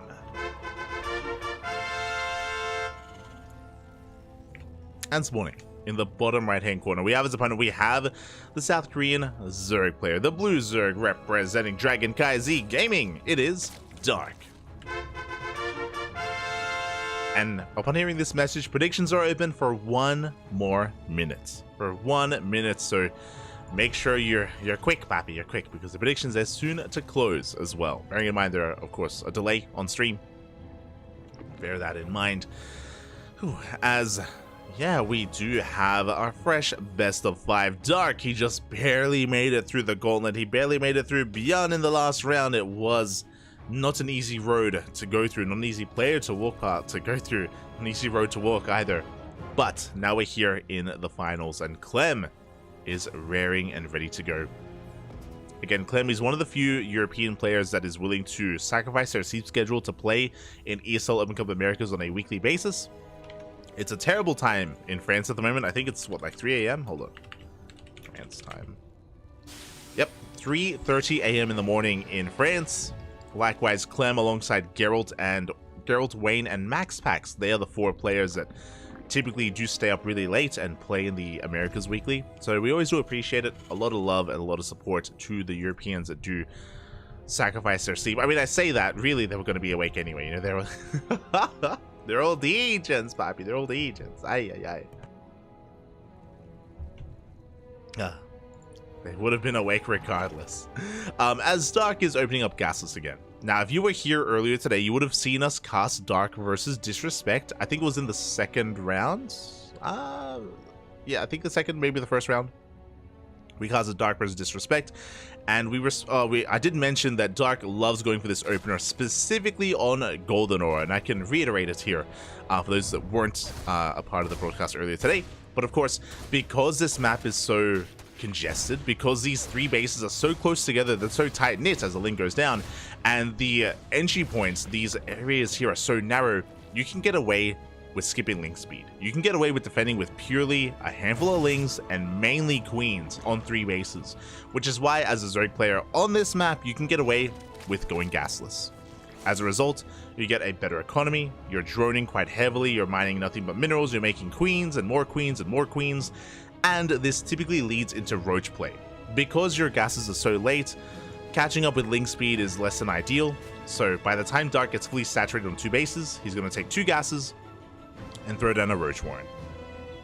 And then suddenly you can turn this defensive or this greedy play into aggressive play, because the rush distance by ground on Golden Aura is quite short. Quite short indeed. As for now, we're just going to be deflecting these Reapers back at home. Clem is going for a 3cc opener, 3rd CC before starport. So very economic here out of our Terran player. As we're getting into an add-on swap here, and oh, interesting. We're going to be opening up, 3cc Banshee, so very classic opener. Very by the book, very old school, very standard. As standard as standard can be, so 3cc Banshee, out of Clem. Hellions are being zoned away, now the gases are being taken, and a Roach Warren is thrown down. So again, gasless opener, into mass droning, into finally some gases, and a Roach Warren as well. Do you see that Clem is trying to bypass these queens, but again, it just, because everything is so close, like the queens, it doesn't take too long to just rotate between these 2 areas, this ramp and this entry point. Just have to rotate between them and zone away the Hellions. No additional links were made, no additional links were necessary other than the first 6 that were made at the start of the game. Roach is now in production, and Dark can commit to a Roach push. Now, again, I mentioned before that the rush distance by ground is quite short. Thankfully for Clem, he opened up Banshee, so he has a perfect setup here to deal with roaches as they are moving out. And Dark is going to find out the hard way that his opponent opened up with Banshees. He doesn't know yet. He hasn't gone in. He hasn't scouted. He is not aware. as the roaches are waddling across the map. Oh, the Hellions do come across them. They have been seen. And the Banshees are coming forward towards that natural base. Roaches don't shoot up. The Banshees are soon to reveal themselves. And Dark is gonna turn back around. He turns back around with the rest of his Roaches. He commits with the first 3 because it's too late for them. They gotta focus on as many SCVs as they can, and they will get 5 SCVs. Not bad. Oh, 5 SCVs for 3 Roaches. The rest race back home because we know that it's going to be a lost cause to try to break this position. And Clem will hold. Clem is now working on a 3rd CC and now going for a counterattack. He has Hellions for map control. He has Banshees to harass the mineral lines, but there are spores on the way. And the Roaches are in position to deflect those Hellions. They do delay the 4th. Pretty important to take note of. Very bold 4th here from Dark. He's going to be taking the linear 4th base. Banshees come in. Oh. They don't quite get a drone. Oh, but the Hellions likewise are also looking to dive into the base as well. And it looks like they will make their way to the 3rd base. The Queens are out of position. The Roaches as well. Clem, he roasts up the mineral line. He gets, what, 6, 7, soon to be 8 drones. 9 even. A big mistake there. A big misstep out of Dark. This should not have happened. Clem, he found an opening and he gets 12, a 13 worker, he was 14 even. Very nicely done. And now Dark is in a rough position. He is going for +1 melee, so he's going into Ling Bane after this. So it's going to be Roach into Ling Bane for Dark. Double drop coming across the map towards the 4th base.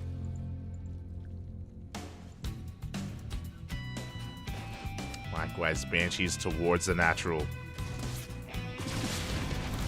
And gonna be delaying the 5th. So far, really good movement out of Clem. Here comes the double drop, looking to deny the 4th, and the Roaches are in position where we barely have it up here to hold. Ooh. As the Ravagers do survive. That was close though. That was on a knife's edge. Behind this, Clem is fully saturated on 3 bases. He takes his gas, he throws down a factory. He is not going for an 8 racks. He is going into eventually a 4th CC. So very macro oriented here out of Clem. Very standard play. Yes, he's on 5 racks. He's not going all in by any means. He's applying pressure. Clem will be reinforcing. The creep here still needs some work. That's what's scary about this 4th base. Specifically, this location obviously can be sieged upon by tanks on the high ground. Like, there's high ground right next to it. There's obviously tall grass as well. Really good tank positioning here on the left-hand side. And Clem is just making sure that creep is not spread here. Setting up for the eventual push. At the same time, Banshees come in from the right. There's nothing in position. Ooh, the tumors are going to go down, and we're going to apply pressure to the hatchery. Queens are on the way. And Dark will protect this base. At the same time, Dark forces back the drop. Very aggressive. There's the 4CC from Clem. We mentioned earlier that because the gases were taken, because the factory was revealed. Again, macro play out of Clem. Not going for a 3-base all-in. Meanwhile, the Hive is done. Hive is spotted. We have Vipers on the way, soon to be 3-3. Dark has been very fond of Ling Bane into Ultra today. He hasn't made Lurkers, actually, even though he's been traditionally very fond of them in this matchup. He even went Lurkers against Beyond last night. But this morning, it's been all about the Ultras. Very interesting. I say Lurkers last night. He went Hydras last night. I don't think he quite went into Lurkers. Once again, there's the Ultra Cavern. But here comes Clem. Again, this other 4th base here looking a little bit more exposed. Clem setting up here with his tank line. Dark going for a big counterattack, losing a lot of lings in the process though. Failing speed is done, but this hatchery, oh, it is going to go down. As I say that, gets down to half HP. The lings, they get across the map. The lings, they get on top of the tank. They bust into the mineral lines as well. SCVs are falling. Not too many though, and yeah, the hatchery, it's just a little bit too much. Too much DPS, too many Marines. Clem, he does break the base. And across the map, only 8 SCVs went down. 8 SCVs and 1 tank. You know, Clem is caught on siege. He is caught on siege. The tank line is gonna fall. A big misstep there from Clem. A big opportunity for Dark. As he does clean up the army. Marines, they drop into the main base. Overstimmed. Dark is in position. Able to push it back. Even going for his own counter. Nidus Worm into the main. Oh, and Clem, he does see he's reacting. He only has tanks, though. Only tanks to respond. Nidus does finish. Lings do manage to trickle into the main base. Scans are going to be required. I believe that Clem knows this. He just doesn't have any scans available at the moment. But I'm sure he's aware. As Dark is still on 4 bases, he's working on a 5th. Clem is maxed at this point. Jesus, his macro is insane. And Dark is 1 step behind. He's working on 3-3, that is true. He's getting his 5th base back up and running, but the creep is lackluster. And without creep, it's going to be difficult to really engage. Clem is looking to push. Looking to catch some of these Bailings.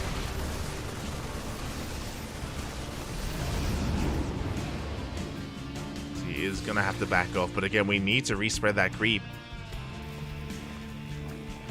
See Clem coming in from the right-hand side, but Dark is in position. For the most part, he can't deal with this. Oh god, the Lings are just walking into their deaths. At the same time, Dark can't push up this ramp. Throws down some power bombs. He will have to reinforce. And even though Clem was maxed, he wasn't quite able to do too much with this. And I wonder, did Clem forget about these Lings? Because the Lings, they do pop up once again. Yeah, forcing out scans. Nidus is on the way. Gold base is being taken. A great way to catch back up and to work on that bank. Taking control of that gold. The creep is still lackluster, though. Still barely connecting the bases. Not even connecting the bases. Did we lose our queens earlier? I believe we did. Yeah. We only have injecting queens. Oh.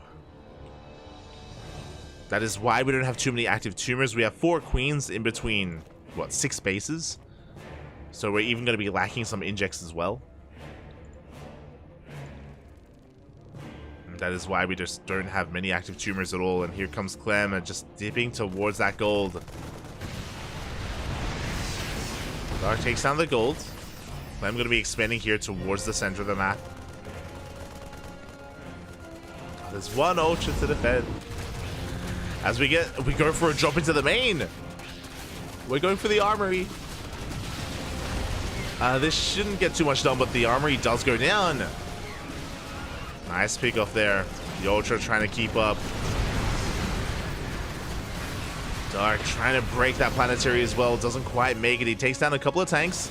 Link's coming from the right-hand side, and Clem is being pulled apart. But can Dark find the damage that he needs? Very cheeky move there. He borrows 2 Bailings. Up! Up! Only 2 Bailings, unfortunately. But they can detonate, and they will. They take down 11 SCVs. The damage finally has been done. Ooh. The damage that Dark was looking for. Behind this, we have a Spire. Looks like Dark recognizes that he's going to have to deal with a very entrenched Terran player.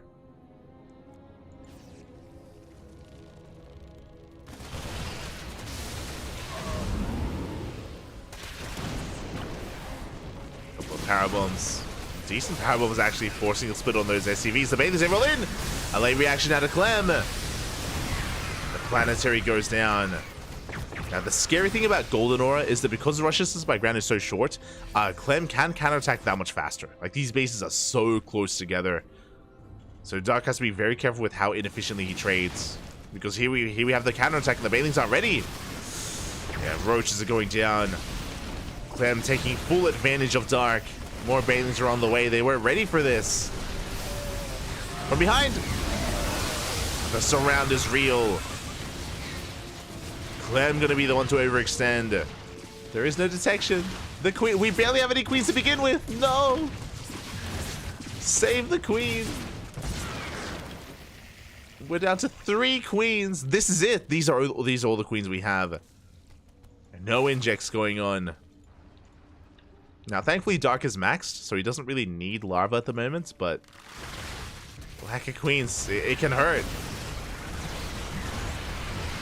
So here we go. We dive on the army. Once again, we have an orbital. It's going to be going down. No reaction with the SCVs. Clem is being broken. 25 SCVs go down the miles. Almost take down the base. Yeah, and Dark, he can just keep trading. Again, like, the economic damage that Clem has been sustaining has been too much, and Dark, he wants more. He wants the 3rd. The 4th even. Another planetary falls. So does the 5th base. And Clem, he's so desperate. He lifts up his main base to take as a 3rd at this point. He's on a 2-base economy, barely a 2-base economy. Nidus is on the way. Clem is going for a big counterattack. Clem does have a comparable army to that of Dark, but we do manage to morph in these Banelings and Ravagers just in time.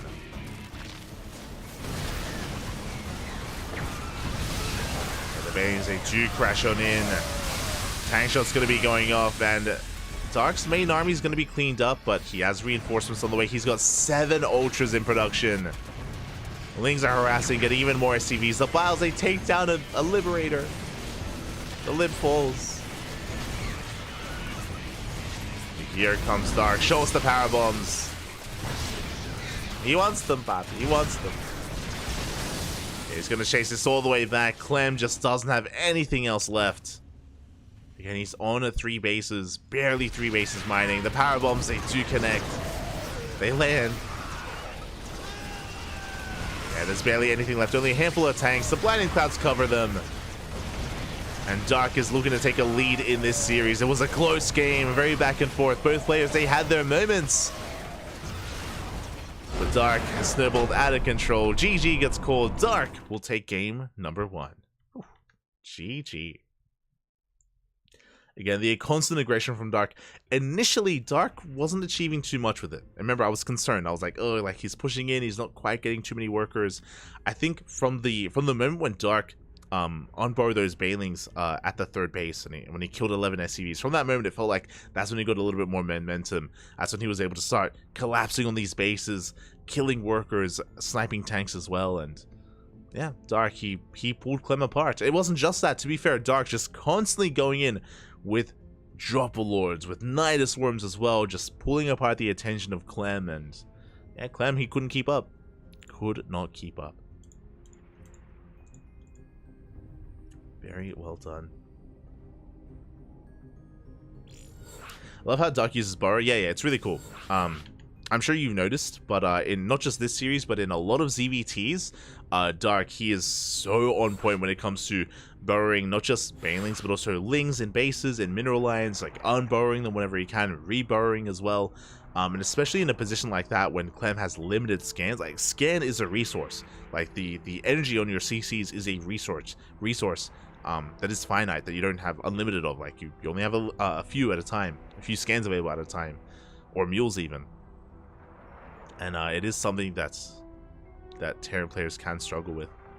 This is also why when the initial patch notes were released, when, I don't know if you know this, if you remember this, but the Ultra was technically buffed in this most recent patch.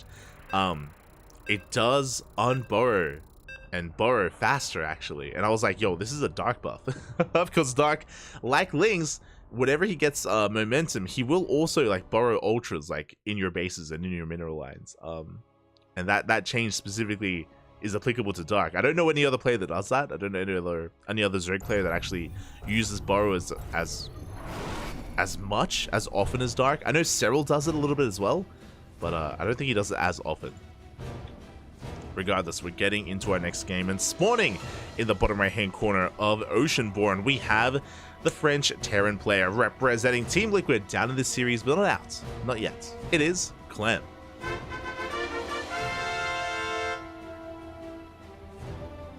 And spawning in the top left hand corner, we have his opponent. We have the South Korean Zerg player representing CranKy Z Gaming, leading the series 1-0. It is Dark.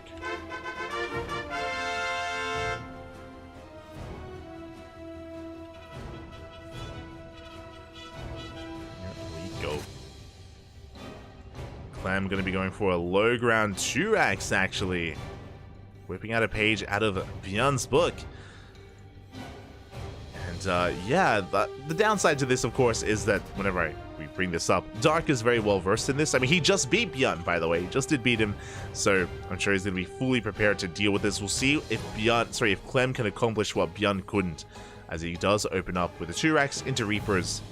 His goal here to contain, to delay the third base. Now, if you remember, we did play out a ZVT between Bjorn and Dark on this map an hour ago. And Dark was able to get his third base up and running. He was able to get it up despite the 2x opener. And we'll see if he can do it again. See if he can pull it off. So yeah, Dark, he is just going to be scouting ahead of time, just making sure that there is no third base. And oh my god, this is crazy. I understand now. Dark is opening up gasless. This is worrisome. Oh. Yes, it is West. This is a little bit worrisome here, as it's going to be a 2x opener, and Dark, can he hold on to this base? Now, he gets his third base a lot earlier than normal. It's already got a lot of progression on it. Clem is going to get eyes on this. Because of the gasless opener, there is no link speed. Without link speed, we're going to have a hard time keeping up with these Reapers. But because of how early the hatchery is, it may be okay. Again, it should only be 3 Reapers. I say that we are making an additional Reaper. We're going up to 4. Okay, just 3. Now we should be working on the add-on swap, on our additional add-ons. From here instead.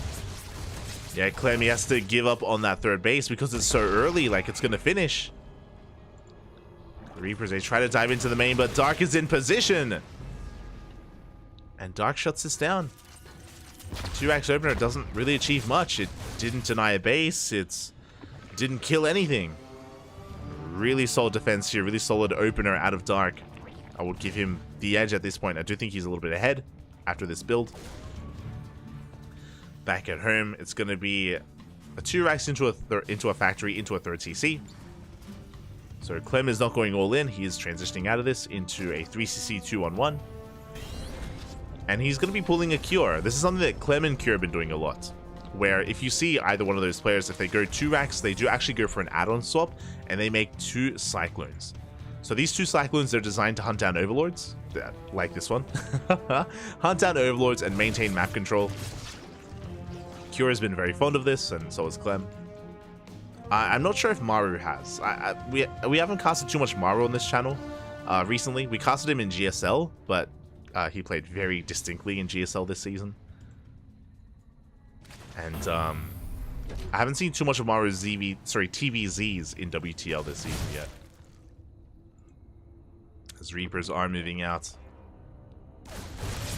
God, he wants the Queens. Can he get them? With the arrival of these Cyclones, he may. We do force a transfuse.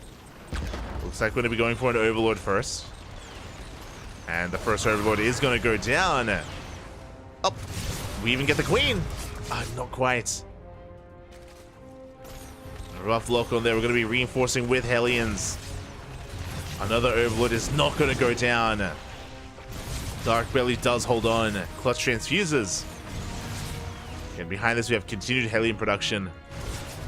Going into delayed Marine production instead.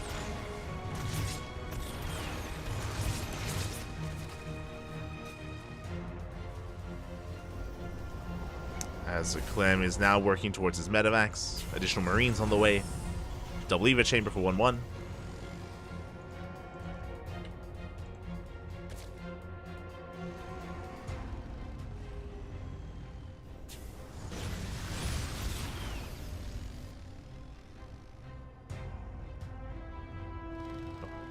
As Dark, of course, did follow up with roaches. I should have said this earlier, but when you go gasless, just like the previous game in Golden Ore, you do go into roaches. But the Hellions, they ignore the roaches and the queens. A massive dive here from Clem. Oh, God. But the workers, they turn and fight. But alas, 5 workers still go down. 6 drones even.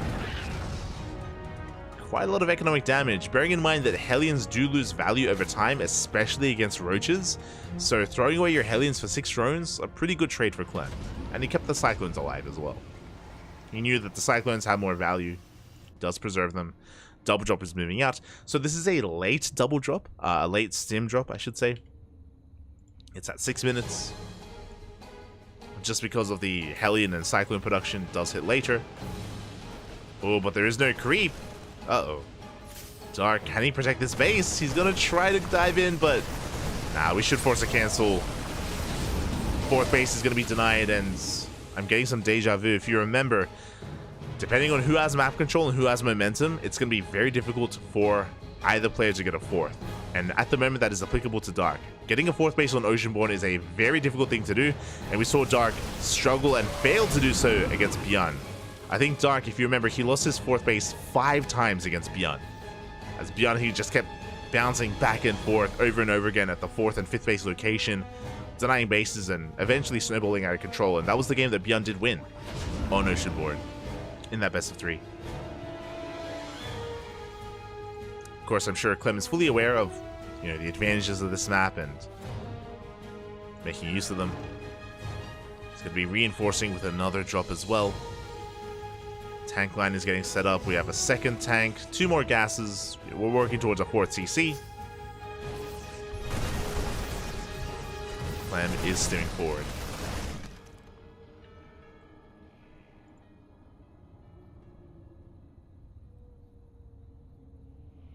As Clem is gonna back off. Just clearing up creep. Dark, he's cutting workers at 66. This is a 3-base all-in. So Dark, he's on a 3-base saturation with 66 workers. He's making nothing but roaches and ravagers. He is pushing across the map. He doesn't have to want to worry about holding onto a 4th base. He's sending everything here towards the 3rd of Clem. And can Clem survive? Here we go. We're pushing on forward. The piles will not be connecting. They do zone the army back. Roaches, they get into the middle line. The tank goes down. Dark coming in from behind as well, taking a lot of losses. Doesn't quite get into the middle line, and yeah, we just dive on top of the Ravagers. So many Ravagers go down. Dark, can he break through? He's trying, but it looks like he doesn't have enough. He's gonna get some deeper. He's gonna shave off a couple of SCVs. Behind this, Dark is droning. He knows that he cannot break him. He does trade. Another wave of roaches comes in. He gets a couple of SCVs. 8 SCVs go down. But that is enough to just equalize the economy. And I would still stand by Clem having the better economy at the moment. Again, just like on Golden Aura, here on Oceanborn, it's very difficult to break the 3 bases. It's very difficult to break a 3-basing player. And yeah, Dark, he tried. Didn't quite accomplish it. He's still maxed, but a very inefficient army. The soup sometimes does lie, especially when roaches are involved like this. Which is why even though Dark was maxed, he could not break Clem. Oh, he's pushing in though! Clem fighting without his tanks. Big mistake. Dark, he can still pull this off. He's trying once again for a 3rd time. Takes down the turret. Tower even.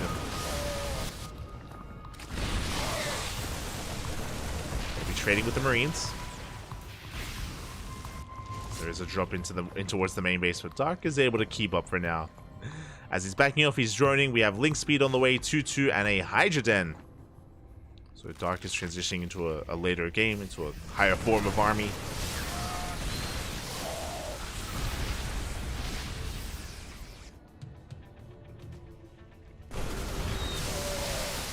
And I would kind of favor Clem in this position. He does take a bow to the face, though. He has to be very careful with how he engages. 4th base is going to be denied. I mentioned before that if you have map control, it is very difficult to take this 4th. Dark doing everything he can to contain his opponent. He's diving on top of the tanks. They were on siege. Both tanks will go down. And Dark, he can keep on pushing. He gets on top of a third tank, a fourth, a fifth tank as well. Clem was exposed. And Dark, he can't quite keep pushing. He's running out of his buffer zone, his roaches.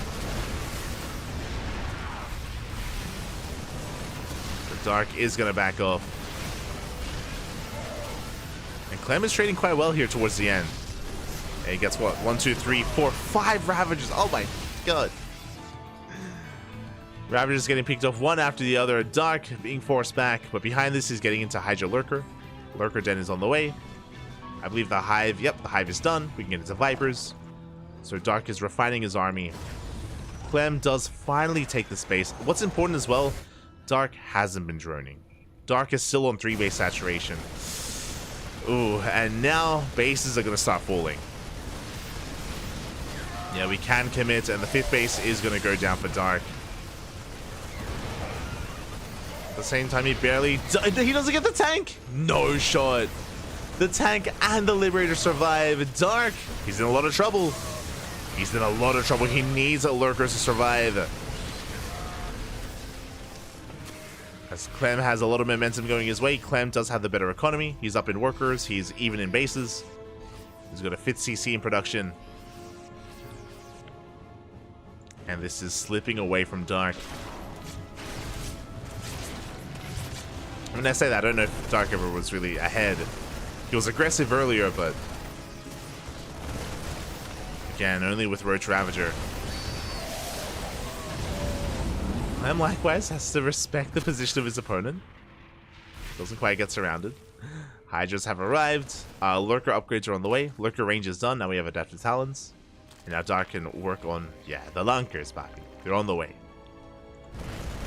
And Dark should now be able to hold.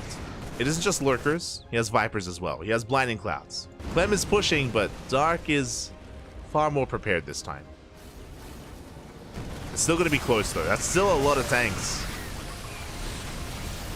It's an insane amount of tanks, and here we go. Clem pushing on in. 10 tanks to his name, but he comes across the Lurkers. Bit of a misclick, though, from Dark. There we go. He does get the next tank, the next couple of tanks even.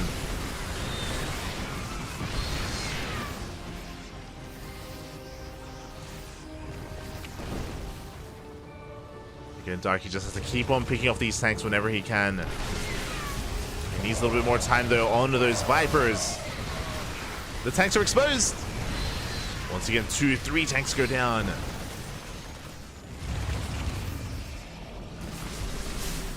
Good moment here from Dark.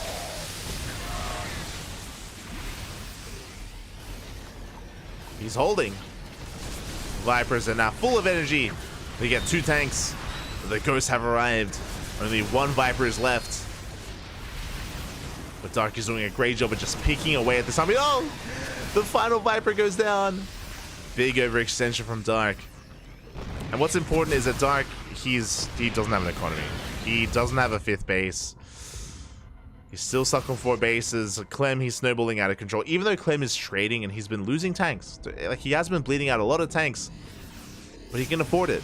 He can afford to replace those tanks. And Dark can't afford to replace his Lurkers and his Vipers.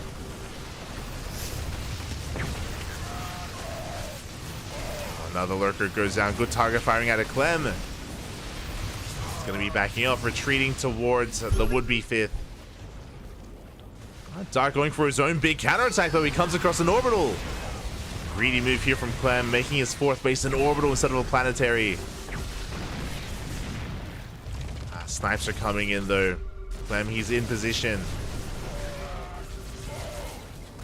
And Dark, he loses everything. He only gets 7 SCVs. Yeah, Dark is on his last legs.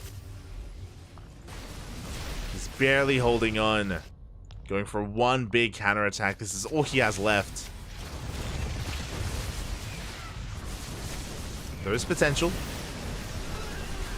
There's potential with this army, but we get the scan. We have the concave. The snipes are going up as well. And Dark is going to lose his entire army. He gets 13 SCVs. GG gets called, and Clem will tie the series 1-1. GG. And I don't blame Dark for going all in earlier. I mentioned before that this map is very difficult to hold on to your 4th base, as we saw earlier between Dark and Bjorn. We saw how Dark was really struggling against Bjorn on Oceanborn. Likewise here, Dark went all in. He went just pure Roach Ravager, but he could not break the 3rd base because even though it's difficult to take a 4th on this map, it's also very easy to defend on 3 bases. And yeah, Dark, he just was trying the other route here. If he couldn't play macro, he was trying to go all in and didn't quite work out in the end. He couldn't break Clem. Had a couple of moments where he was trading well, but Clem did overpower him in the end. And Dark was not set up for a longer game. Didn't have the worker count for it. Wasn't really intending for that either. And GG. Clem ties it up. Clem does tie up the series 1-1.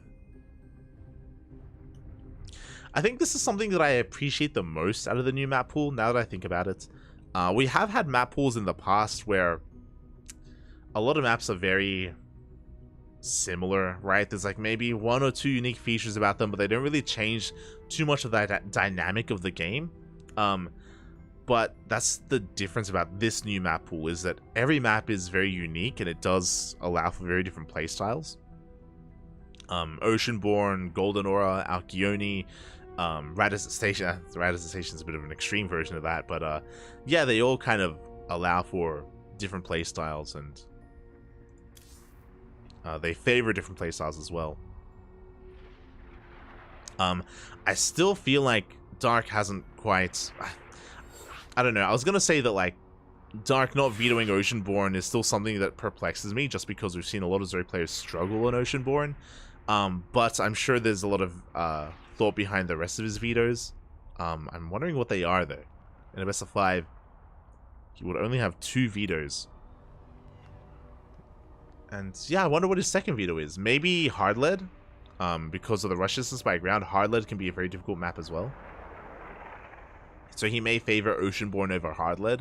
I'm not entirely certain. Actually, hold on. Can I check? Can I check the vetoes? Let's see. Oh, it was Solaris. Okay. I see. Interesting, interesting. I mean, I know that because of the rushes, because of the speed zones, I know Solaris can be difficult.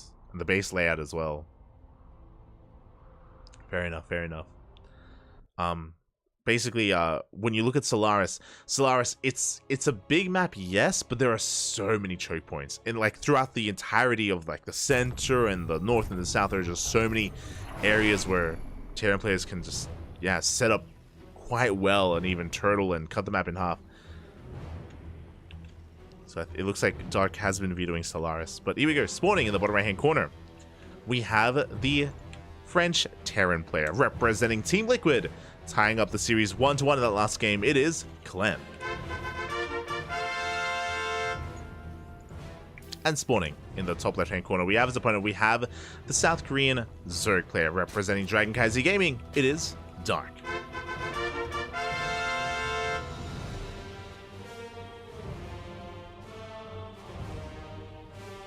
Catching up with the chat. I think Dark is adjusting to the patch really well, since Bailey and Infestors are so bad now. Just simply go full multiplayer attack, even more stricter.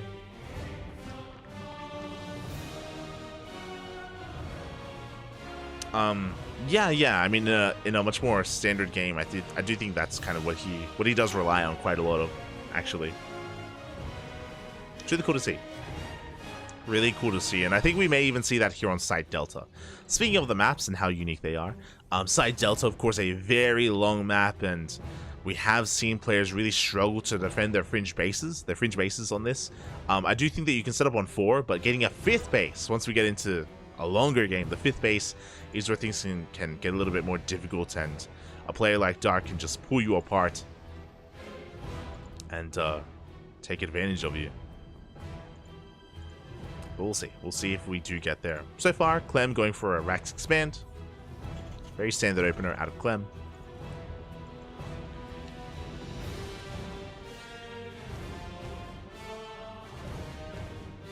Very standard opener here in game number 3. Not going to be messing around at all with the 2 racks that he did whip out on Oceanborn. And this time, Dark is going Hatch Gas Pool. Again, the gases openers are reserved for those maps where you can get away with it, like Golden Aura. I'm still surprised that he did it on Oceanborn. I'm not entirely convinced, but yeah, that's what Dark opted to go for. And he got away with it. You know, he did achieve quite a lot with his gases opener. He wasn't punished. But now though, Hatch Gas Pool, Reaper gets into the main, does not get the drone, but is being zoned away.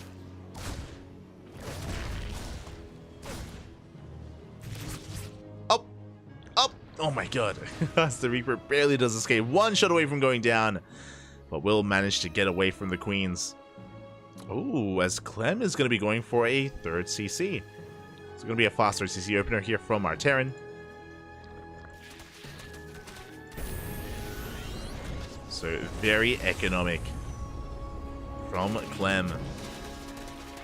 This is kind of reminding me of Game 1, where Clem did go for a 3cc Banshee opener.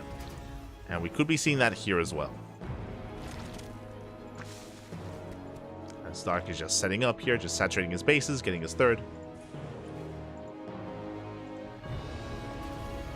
And there's a tech lab on the way, so this can lead us into an add-on swap. This tech lab is a little bit late, so it's not perfectly lined up here. So we'll see if we go for the add-on swap or if we just commit here to Liberators. But nah, there we go. We are going to be switching over the production buildings. Going for Banshees. Okay. So a very safe build here from Clem. Essentially, 3cc Banshee is just very economic and very safe. It does keep you safe against Roach openers and Roach rushes, or Roach-oriented builds and army compositions, and allows you to get damage across the map as well.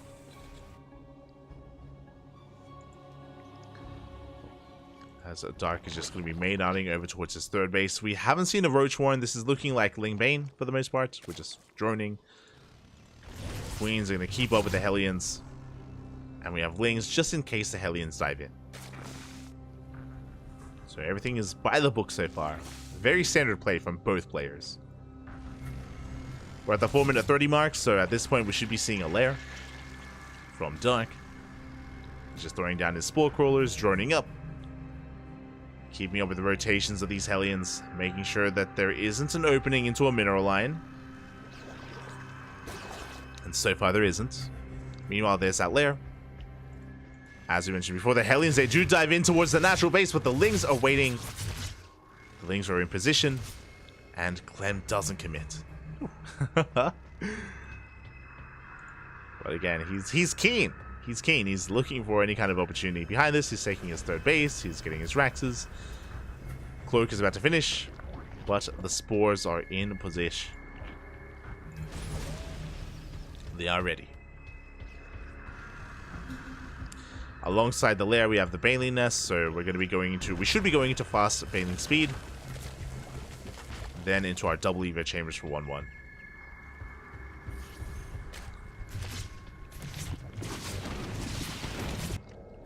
Here we go, the Banshees are going to force the Queens to respond and rotate over towards the south. Hellions, they dive on that 4th base. Hatchery taking a lot of hits. And we may just barely force a cancel. Very nicely done here by Clem. Very quick moves to dive on that so early on. Canceling a hatchery with only Hellions, that's something you don't really get to see too often. So again, really nicely done. 1 Queen goes down here at the 3rd. And there is that Baneling speed on the way. Ooh, and we're going for a fast Hydra Den. Bold move here. A bold move from Dark. Really risky, actually. So he's taking up very quickly. Very quickly. If Clem decides to commit here to 3-base play, then we could see Dark being in a lot of trouble. For now, though, we're only on 5 hatcheries. Sorry, 5 hatcheries. We're only on 5 Raxes. We're getting a 2nd factory. We haven't taken gases yet. I'll keep my eye on the production tab. If Clem does go for an 8 Rax, and if he does realize how greedy Dark is being, then Clem can punish Dark, definitely. But I don't think that's the setup that we're really working on. especially with the second factory. I don't feel like that's kind of where we're headed. Yeah, Clem is taking gases. Yeah, he's taking his gases, working on the fourth base.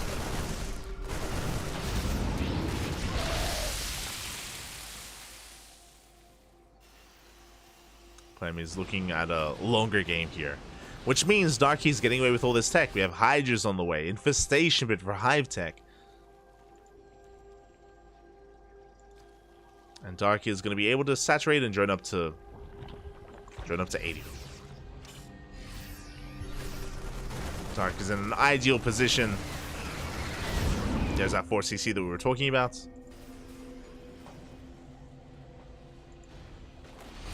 Here we go. Clem is pushing now. Again, Dark's army is smaller than it should be because he went into Hydras. So he has less Ling Bane, significantly less Ling Bane. And we'll see if he has enough. Hellbats have been morphed in the Banelings. They try to connect. They go for the Marines. Good engagement there from Dark. He does force the pick up. He forces the entire army back.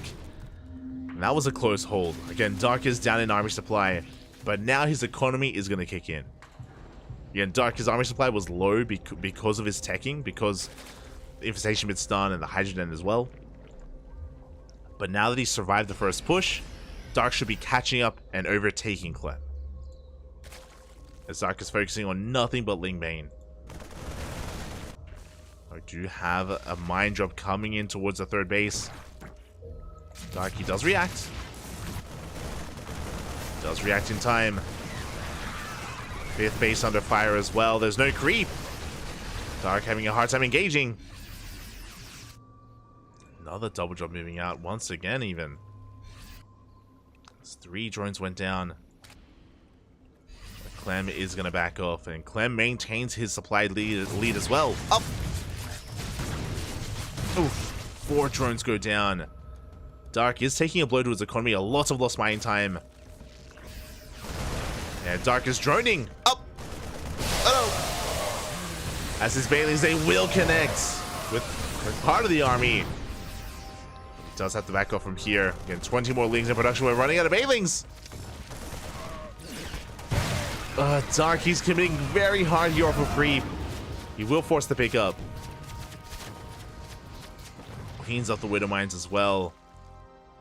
And he does need to buy some time here to morph in some Bailings. As Clem is not slowing down, he's not stopping. There it is. 9 Bailings on the way. The Hive is done. Viper's in production as well. Oof. Big mine shots, the friendly fire! Oh my god. Friendly fire there was insane. As Dark forces back the army once again. He's working on Adrenal. His range upgrades. Carapace as well. And the window is closing. Earlier, again, because of how tech-heavy Dark was, Clem, he had the supply lead and he had the opportunity to deny bases and kill workers. Now that opportunity isn't there anymore. Oh. As Dark is settling in, spreading his creep, getting all of his hatcheries up and running. And Dark has maxed out. He got away with a lot this game.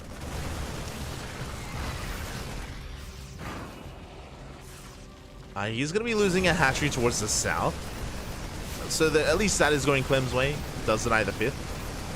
Sorry, does deny the 6th base. But Dark didn't really need a 6th base. He's going to be expanding towards the north instead. Fanning out his Lings. Clem likewise maxed.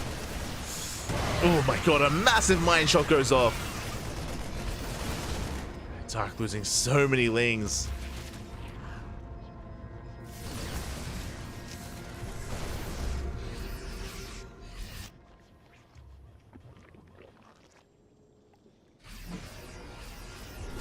And at the same time, Clem going for a split push. He has an army towards the south, an army towards the north, and an army pushing through the center as well, getting on top of the 6th base. Actually going straight for the army even. A bit of an overextension out of Clem is going to be catching at least a Viper. Very nicely done. Does catch a Viper in the end. Oh! Oh my god. Big connection on those lings. Likewise on the banelings! Massive connections.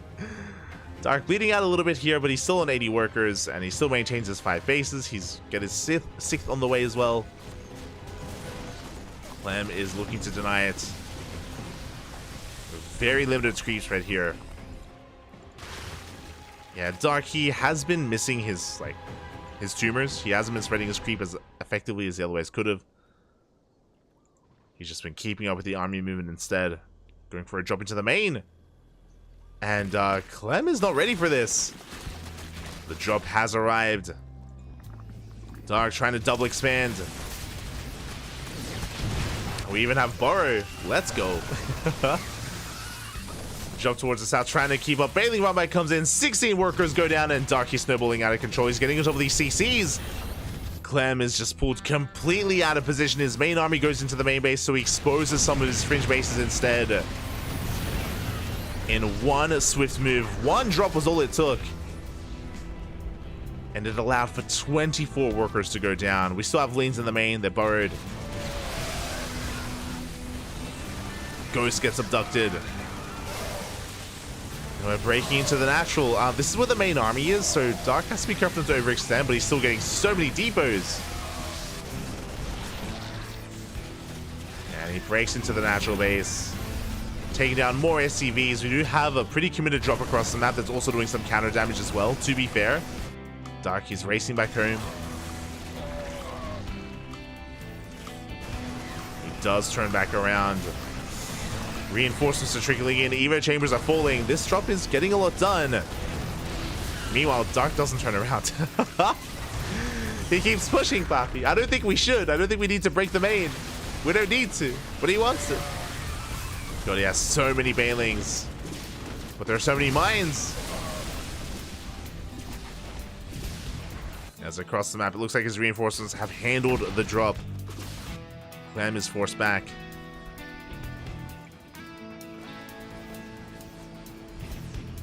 And Clem is down to 46 SCVs. From here, Dark, he can drone, he can do whatever he wants. He catches some of the army. Takes down a medevac. His Evo chambers were sniped, so he's stuck on, 3-2. Not the best upgrades here from Dark, but he's going to be replacing them. Throwing down additional Evo chambers. Taking a moment to spread his creep as well. To build up his forces. Clem, oh my god, he has to be very careful. The baits! Up! Not the best connections, but connections nonetheless.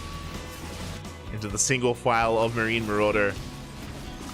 Sick base is going to be going down, but we have another hatchery here towards the south anyway.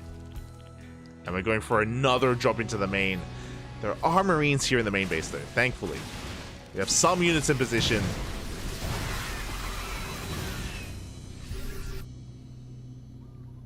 Those things, they go straight for the main base. Decent Widow Mine shots. But it's a numbers game at this point, and Clem is bleeding out so much. There's that drop into the main. At the same time, Ling's rushing in towards that natural, forcing some friendly fire from those Widow Mines. And the Lings in the main, they're still getting damage done. Still wreaking havoc.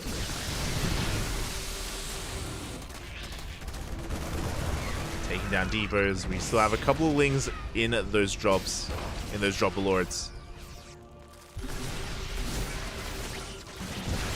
Dark has an insane bank, catches some of those ghosts. Vipers, they have to pull back, they have to regenerate that energy. Oh, oh my god, massive connection. Once the mines just have been insane. They're keeping Clem in this.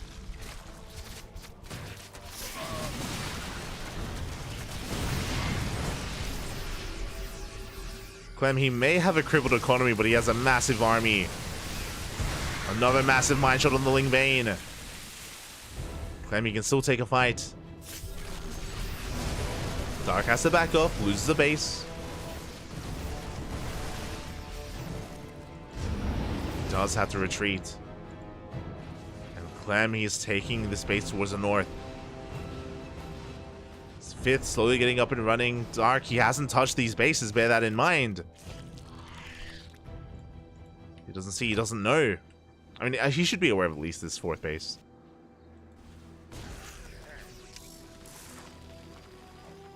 Yeah, Dark is going to have to back off, slow down. Oh, he's not in position to defend against this push. Banelings are on the way.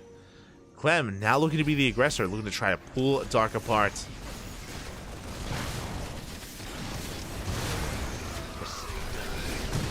Massive mine shots on the Overseers, not on the army this time. Infestors are coming in looking for the Fungals, and they connect. Fungals, they will connect. And taking down this army. Only a handful of units left. At the same time, Darky collapses on the northern army as well. Good snipes on the Vipers. But we're going for the planetary. We're going for the mineral line.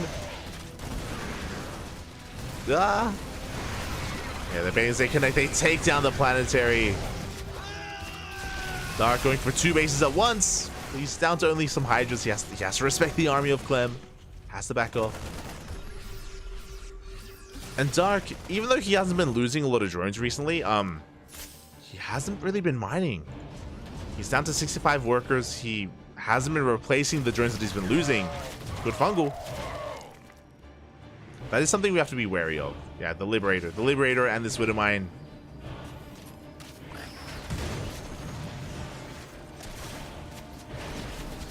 Being a massive nuisance. Now Clem, he sees the army here towards the south, so he's rotating everything towards the north instead.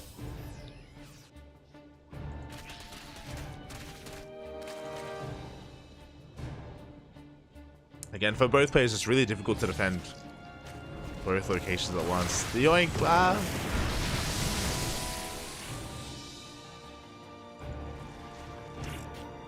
SCVs are going down. And Dark has to go off this base. There's no way to hold on to it. But Dark did take this time to redrone. He's oversaturated, but he's redroning at least. Does need to take another hatchery.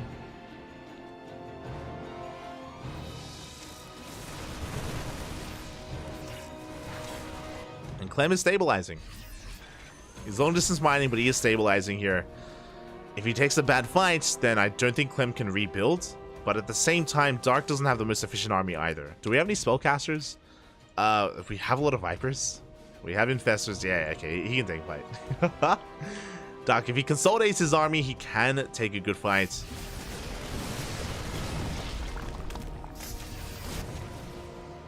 The question is, can he?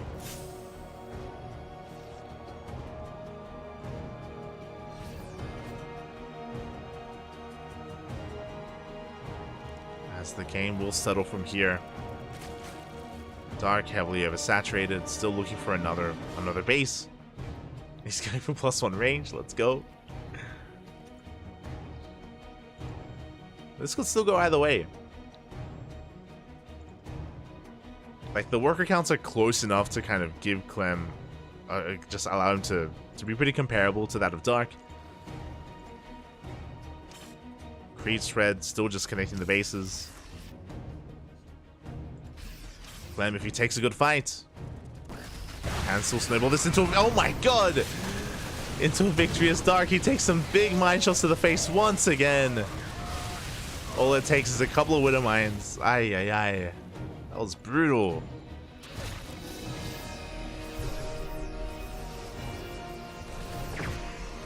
Another Infestor. Infestors, they're going down for free. That's 2 Infestors.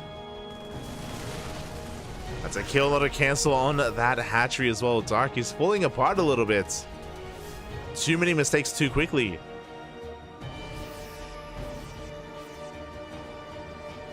And yeah, this is anyone's game. He does want that fungal. Oh, he goes for it, and he gets it. Another big mine shot goes off. Dark dropping in supply, but he does catch this army. Like, there have been so many instances this game where a mine shot goes off when we get like the maximum amount of wings available. And even this, I'm not entirely convinced. Decent bungles at least. But fighting off a creep like this, it's not ideal, and we lose another infestor.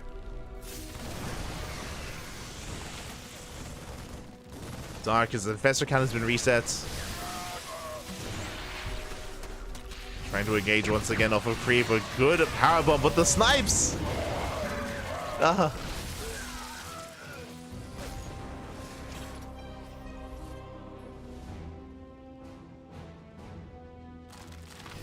This is getting very scrappy. It's become a game where Clem is trading more efficiently. Dark has a better economy, but because Dark has been taking some rough moments, some rough fights, Clem is still in this. He's taking another. This is a good moment. This is a very crucial moment here for Clem. Can he establish this base, this planetary?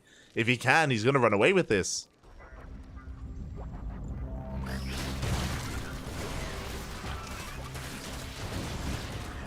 Here we go. The lurkers have arrived. A lot of mine shots going to be going off. Big power bombs on the medevacs. So many medevacs go down. Dark, he's going for the kill shot. He's going for the main base. He wants to get on top of the production. Yeah, he's going right for it. There is an army in position. There are some units. But it looks like, yeah, Dark, he should be able to bust in. Big mine shots are going off. The Liberators are getting yoinked, and Dark, as he pushes forward, we do have Clem going for a big counterattack, and oh my god, so many drones are going down.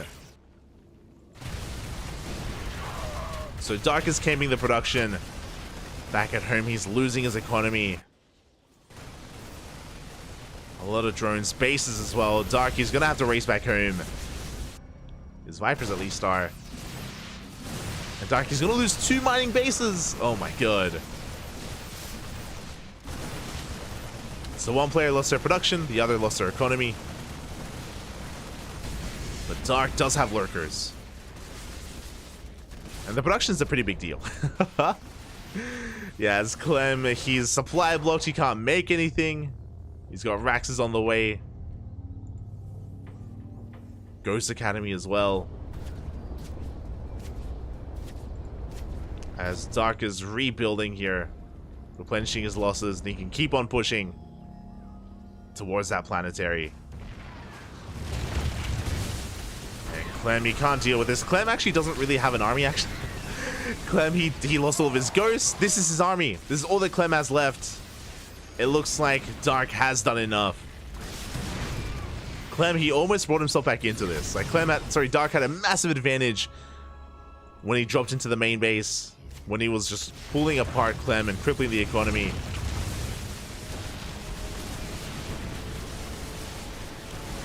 Yeah, Dark, it looks like he has something. He takes down the most important mining base here of Clem.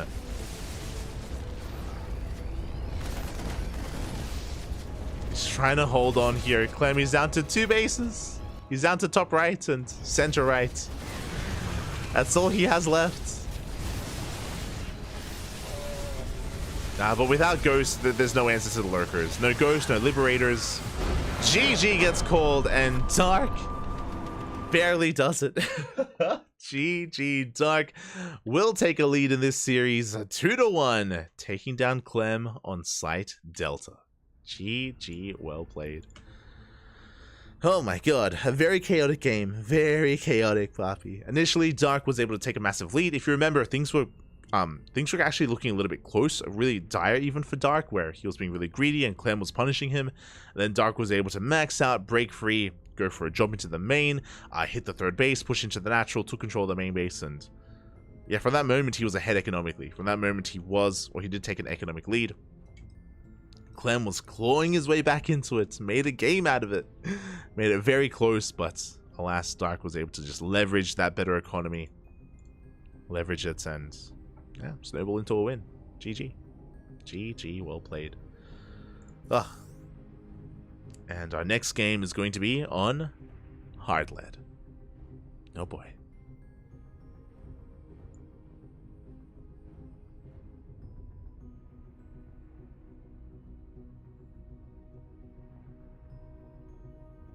But that took that took a lot out of me, Pop. Took a lot. Here we go. We are getting into our next game. Going to be on hard lead. Let's go.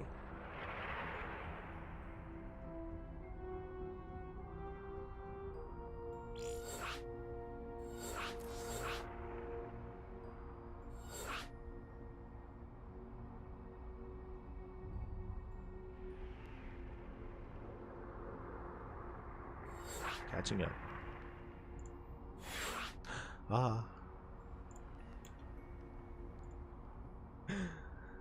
Catching up in the chat, but yeah, we are just getting ready for potentially the final game of the series. Of course, Dark, he needs one more. One of us. One more is all that Dark needs.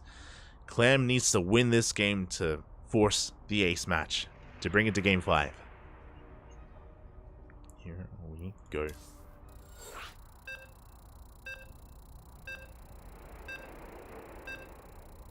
Nate W. That face. Nathanius.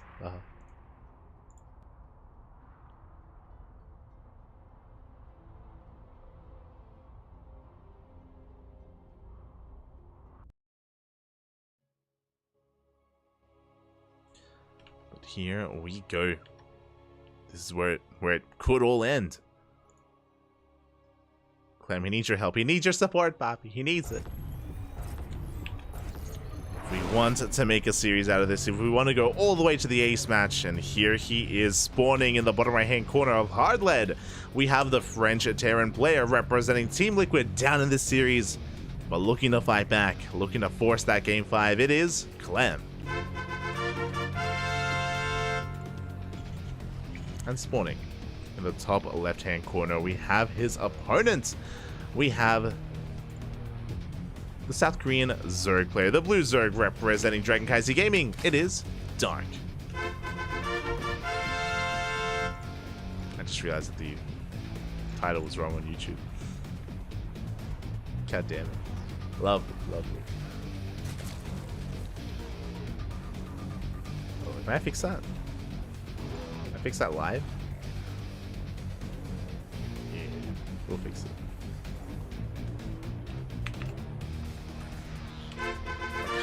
Sorry. Americans. There we go. Beautiful.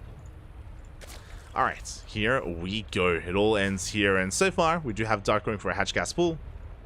Standard opener out of Dark. Again, I'd be shocked if Dark went for a gasless opener on hard lead. That's just not something you do. Not something you can get away with. So, Dark is just not touching that whatsoever. Meanwhile, back at home, Clem going for a Rax expand. No 2 Rax this time either. So, we're just easing our way into game 4, calming things down. Things have been very intense, and we are going to be sending our SCV across the map just to scout, just to get an eye on what is going on. No 2 Raxes this time, and again, no gasless opener this time either. So one of the big features of hard lead is, of course, the rush distance. You can commit to these big all-ins, and if Dark were to go for something like a Roach Ravager all-in, this would be a good map for it. We've seen it before. We actually saw Dark whip that out here on this map against Bjorn earlier today. So it would make a lot of sense. Actually, no, sorry, I think it was Disrespect, right? It was game 1 from Disrespect was Golden Aura, and then game 2 was Hard Lead. Yeah, I remember.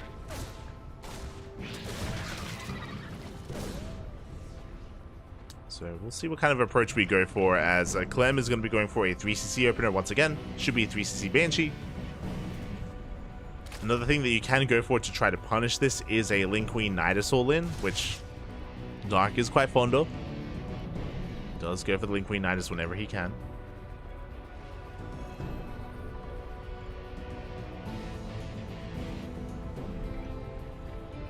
Catching up.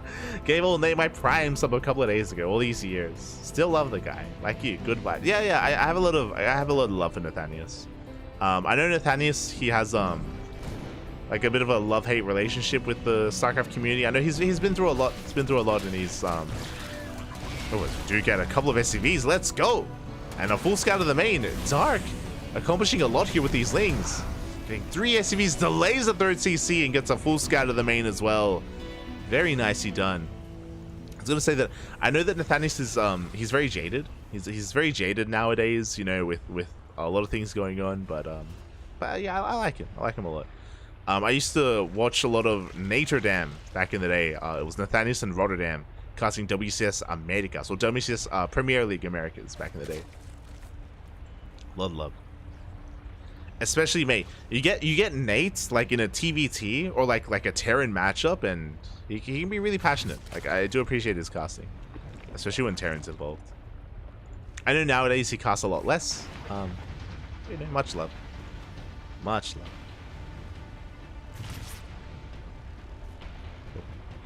As we settle into our game 4, and already Dark having a pretty strong start here, achieving quite a lot with very little already, able to gain momentum, and that allows him to just get his 3rd base up and running. We've got safety lings on the way here to make sure these Hellions don't dive and don't get out of control.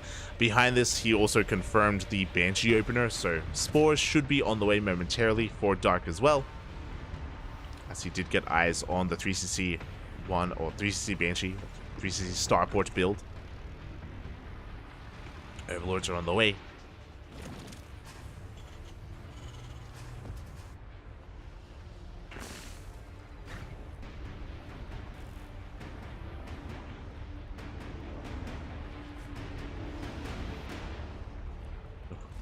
As Dark is just establishing himself here. We have all the spores being thrown down here in time, just in time for those Banshees. It's able to force him back. Thank you so much, Roblo guy. Oh, sorry. Sorry, Roboology. My apologies. I misread that entirely. Robology. There we go. Robology 13. Okay, I had to wrap my head around it. Thank you for gifting us up to the community. To Chase even. Oh, Chase. Chase, of course, he casts whenever he can as well. Does join me on the channel from time to time.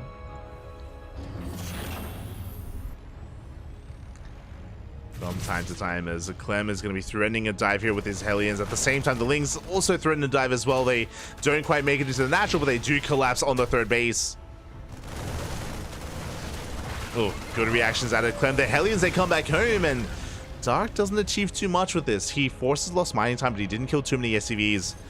Did force Clem back home, as Dark is just getting into his Ling Bane setup. We have the lair on the way, macro hatch, double Evo chamber. Interesting choice here. So I didn't actually get to point this out. I was a little bit distracted. But Dark, he opened up quite greedy this game. He delayed his lair in favor of double Evo chambers, which means he gets late baneling speed. Now, this is a scary moment. This will create an opportunity for Clem, where Clem can maybe push in before baneling speed is done because of how heavily delayed it is. It's going to be close, especially because Clem should be pushing at around the 7-minute mark. So quite greedy here from Dark.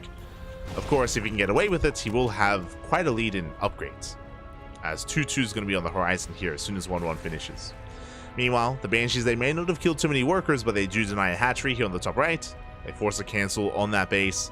They head towards the mineral line as well, but their Queen's in position. And the Banshees, they don't get too much more done, but here comes the drop from Clem. Important that I point that out. We can commit to a push, but instead we're just going to be keeping most of our army back at home. Just going for a double drop instead. Towards the 4th, or 5th even.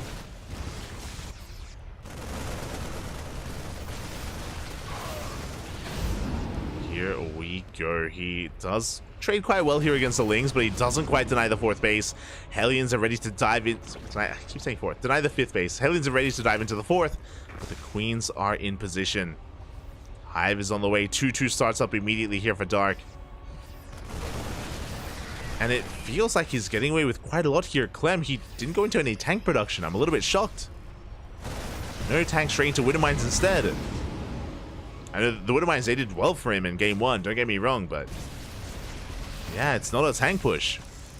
Here we go, the Hellbats, they waddle on in. Do we have the Banelings for this? Only a handful of Banelings available. The Queens are pushing on forward. The Lings come in first round, but against Hellbats, oh, they do not trade well. And we try to go for a counterattack instead.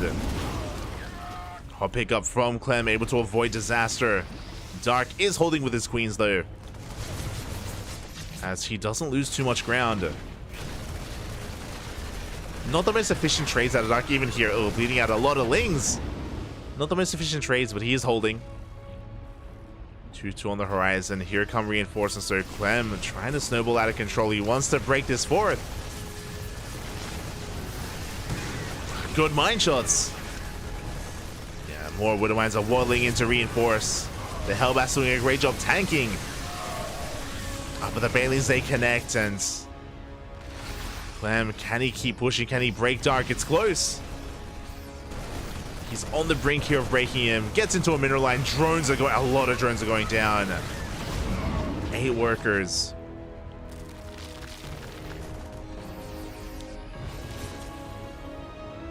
Dark tries to go for his own counterattack, playing the 4th base of his opponent.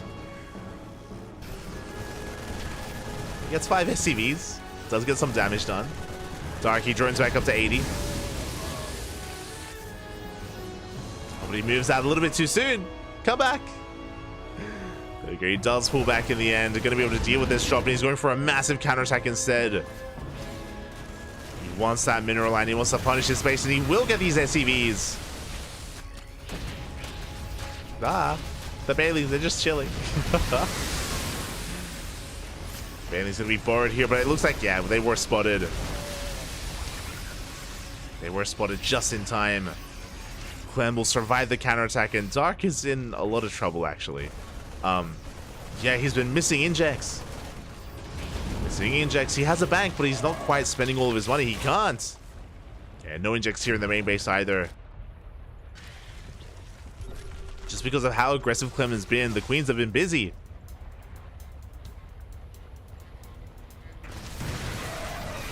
Dark tries to go for a counterattack, but Clem has far too much back at home, and Dark is bleeding out too much. He's bleeding out far. No, the queens are going down. We need them. We need to inject. As queens are falling left and right. Yeah, and Dark, even though he has a bank, he cannot spend his money. He's got 3-3 on the way. He has an Ultra Cavern, but GG gets called, and Clem will tab the series 2-2. We're going to the ace match. GG. GG, well played. Dark taking up all the way into Hive Tech, into Ultras, but didn't have the economy for it, didn't have the money for it, or the lava either, as he could not keep up with the macro, with the momentum of Clem. And a lot of that also comes down to the map. Hardlit has a very short rush distance by ground, so once you get the ball rolling, it's hard to stop it. Hard to stop it. And yeah, now we have an ace match. We're going all the way to game 5. 2 nights in a row. ESL Asia and Americas. All the way to the ace. Beautiful. Beautiful. I will try to fix up the YouTube description as well, as we have 1 map left, and I'm not actually sure what map we're going to be loading into. What was vetoed? Radicet and Solaris was vetoed. What haven't we seen yet? Alcyone, right? Alcyone.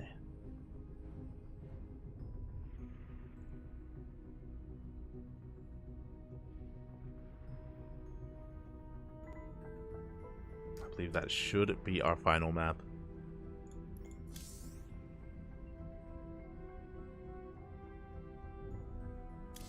And it looks like our players need a moment. Players are asking for a break. I don't blame them whatsoever. It's been an intense ride, an intense series. Again, going all the way to that ace match. So I guess we'll go on a... Yeah, I guess we'll go on a short break as well. Until our players are ready. Until then, you're able to come back in. Name is drop. Yeah.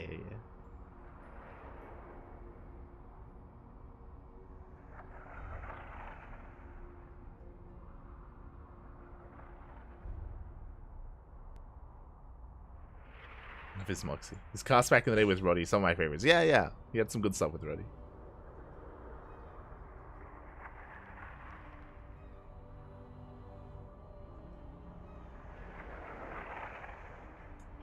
CranKy and friends. we're all the cranky ducklings, Papi. Hello, Jeff Bezos in the chat. Myself, Yaku, Asher, we're all part of the cranky ducklings. We're all part of the cranky ducklings. Kuro as well. We work together as much as we can. Chase technically isn't. Chase is he's a guest on the channel. I think I've offered to have him join the cranky ducklings, but I don't think he's accepted.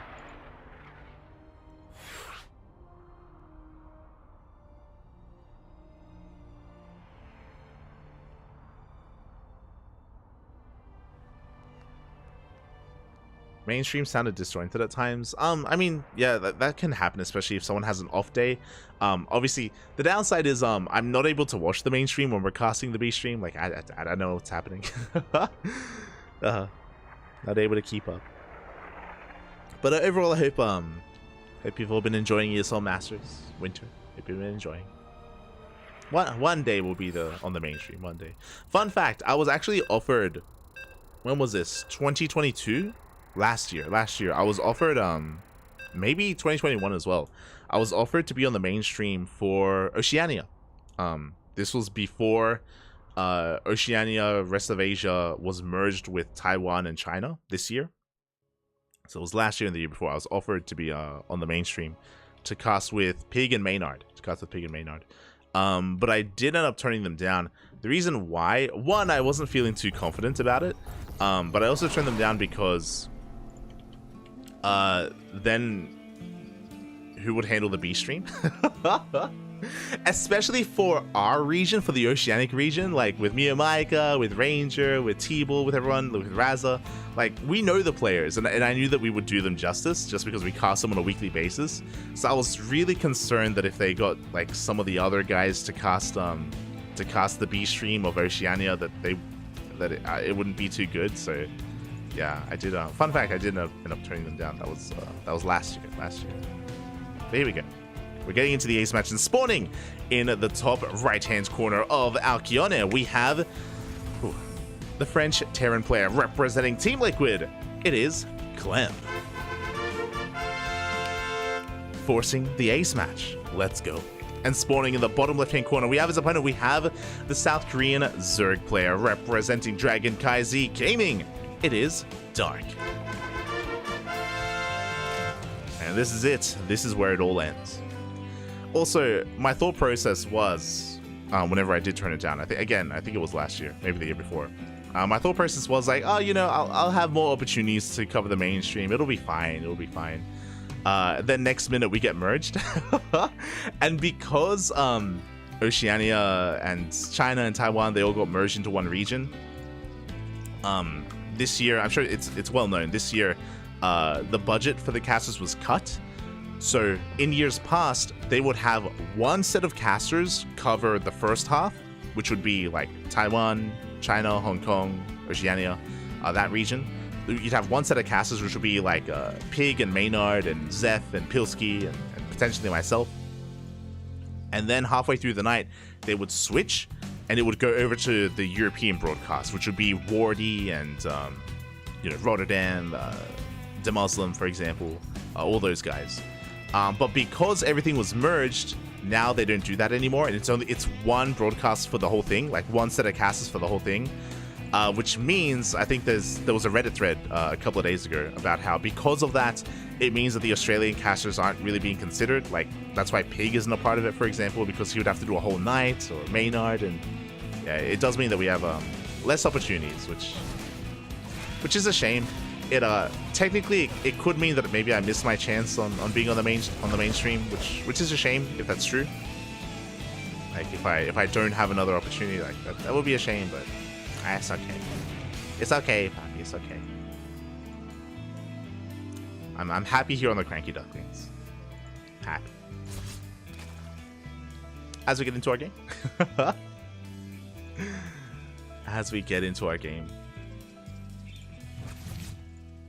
Again, going to be a hatch gas pull here from Dark into his third base. Standard opener. Likewise, back at home, Clem going to be going for a third CC opener here into a starport. So nothing too wild, nothing too crazy. On a map like Alcyone, talking about the maps a little bit here, this is a far more defensive map as well. it is quite difficult to, oh, as we do get a tumor, it's going to be quite difficult to break a player on 3 bases, even on 4 bases as well. This is applicable to both players. So I expect this to go a little bit longer. I expect if Dark were to try to tech up heavily into Ultras, he'll have more success here. I didn't get to mention it, but this is also why last game was very surprising.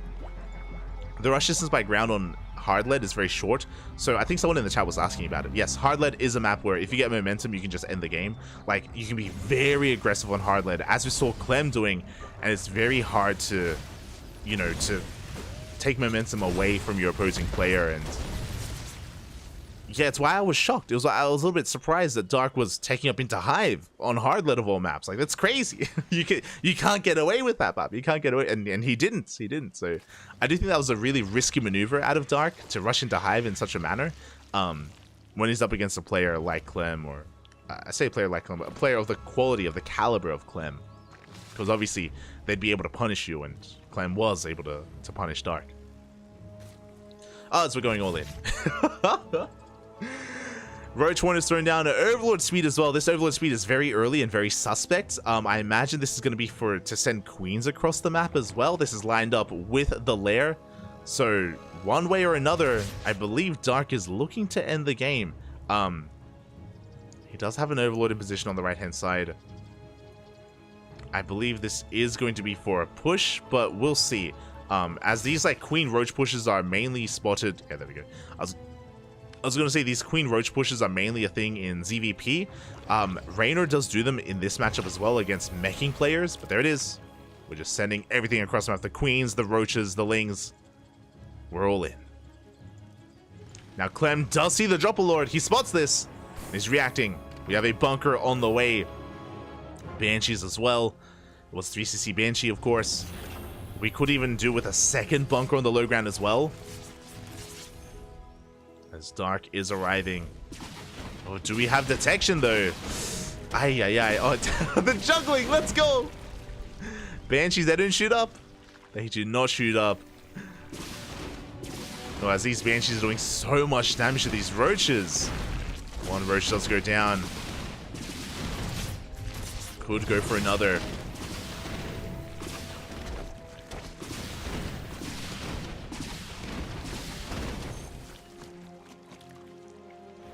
As the Banshees, they do what they can, but they're running out of cloak, they're running out of energy, and we have queens to deal with them. Darky minimizes his losses as he's continuing here with the all-in. Knocking down the front wall, knocking down these depots. Not committing with the lings yet. We don't want to throw them away. We can't afford to throw them away. Ugh. As we do commit, bars are going to be connecting, but Dark, he's losing too much. He's losing far too much, down to only 3 Ravagers, and behind this, he starts droning. Oh, very late droning here from Dark. He recognizes that he cannot break Clem. The Banshees were catching reinforcements, or denying any reinforcements, and Dark is in a really rough position. He is behind. He's behind at this point. He's down 10 workers. He's even in bases. Sure, we have creep being spread, but we can scan.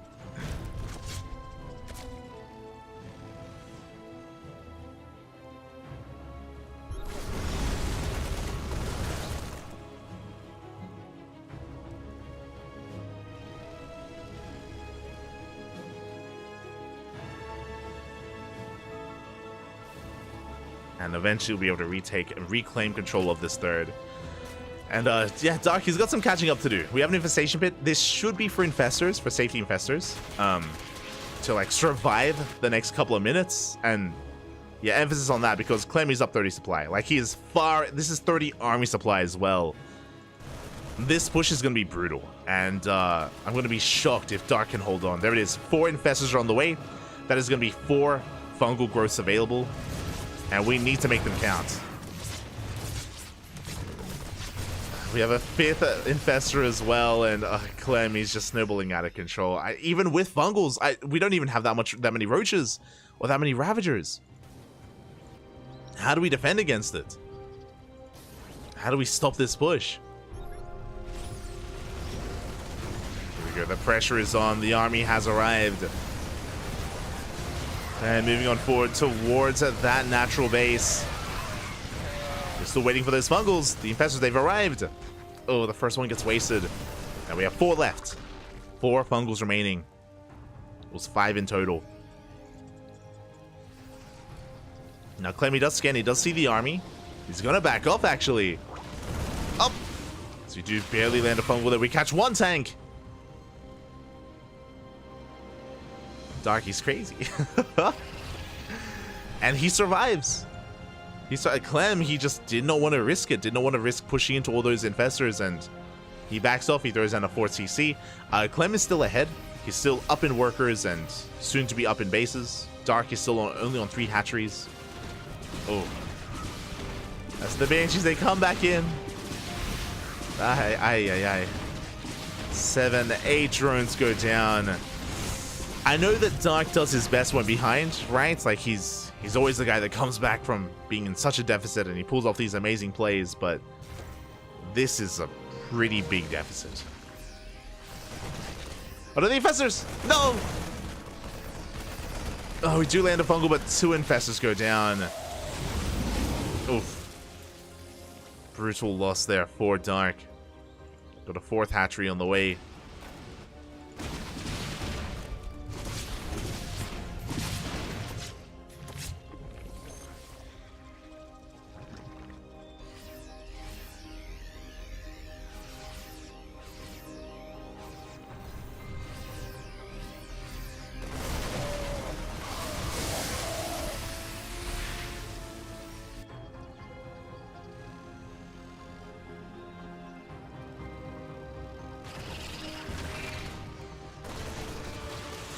Yeah, Clemmy's maxed out at this point. Like, Dark, he's trying to chip away at this army. He's trying to slow it down as best he can with these infestors, with the fungals, with the vials.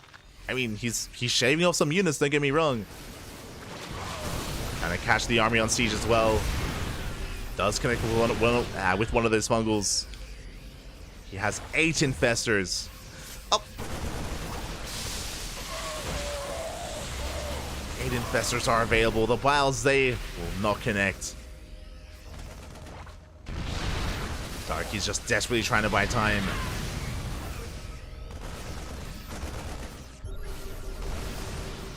This Clem is edging on forward here. Just leapfrogging with those tanks. Wow, Dark, he is, nearing the army supply of his opponents, but we talk about this all the time. The soup, it lies. The soup does lie in this situation. Clem, his army supply is just far ahead of that of his opponents.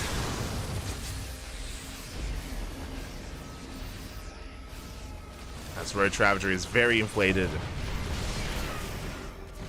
The only thing we can really hope for here is a good fungal.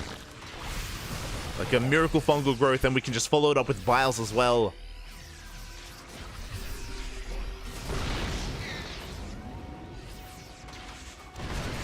Oh, the EPs! Oh my god, the ghost dives in, the fungal misses as well, and we get on top of the Ravagers. The Ravagers are falling one after the other. The Roaches not quite in position to support them. GG gets called, it's just too much, and Clem will take the series 3-2, becoming this week's ESL Open Cup America's champion. GG.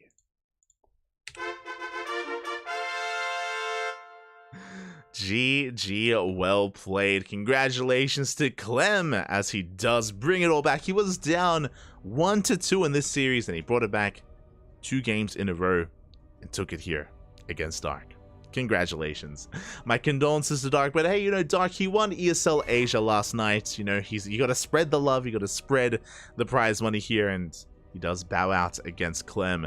When it comes to his build of choice on Alcyone, I'll be honest, these roach-based all-ins, I don't think I've seen it work before. I'm sure it does, but when it comes to what we've casted on Alcyone, whether it's against Protoss or whether it's against Terran, we have seen quite a lot of attempted 3-base roach all-ins, whether it's Roach Queen or Roach Ravager Ling. We've seen a lot of them, and it's very difficult to pull off on Alcyone just because of the defender's advantage, just because of the rush distance by ground, the Zelnaga as well. The Zelnaga does give you access, or does allow the Terran player to scout this ahead of time. And that's exactly what happened. Clammy was able to prepare, was able to shut it down, and GG, well played. Congratulations. to Clem. Oh, as I do fix this up. And congratulations to those of you as well that did bet on this series. As that is going to wrap us up for this morning. Only this morning, though, as we have plenty more StarCraft ahead of us.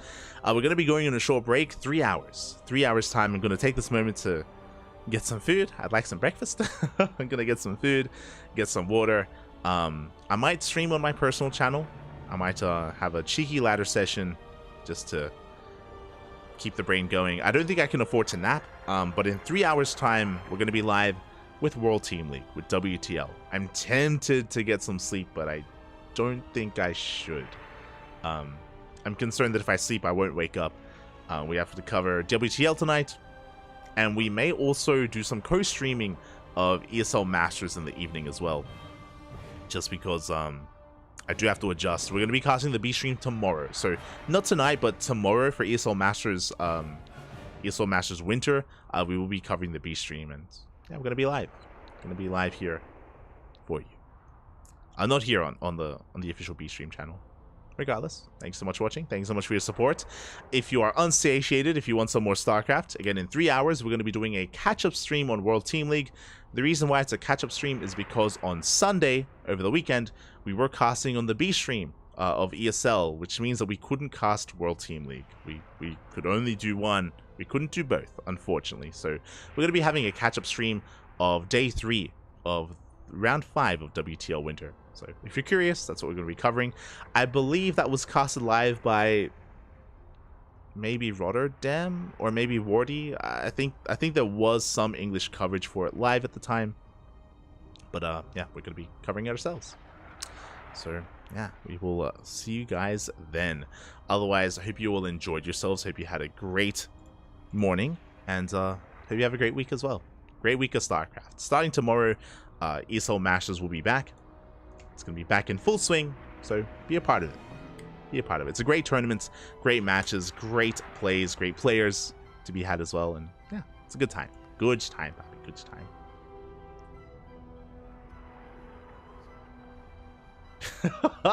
I'm a cranky donkey, Bob. You're an animal. You're an animal.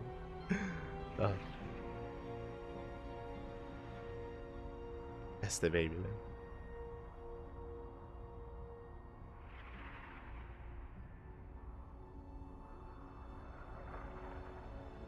But yeah, with that, we are going to be done for the night. So thank you so much for watching, everyone. Thanks so much for the support. Stick around. We're going to be giving another StarCraft streamer a raid. I'm not too sure who, but we'll find someone to raid. We'll find someone. And yeah, we'll see you guys in 3 hours for some World Team League. Until then, hasta luego. Bye. Hasta luego.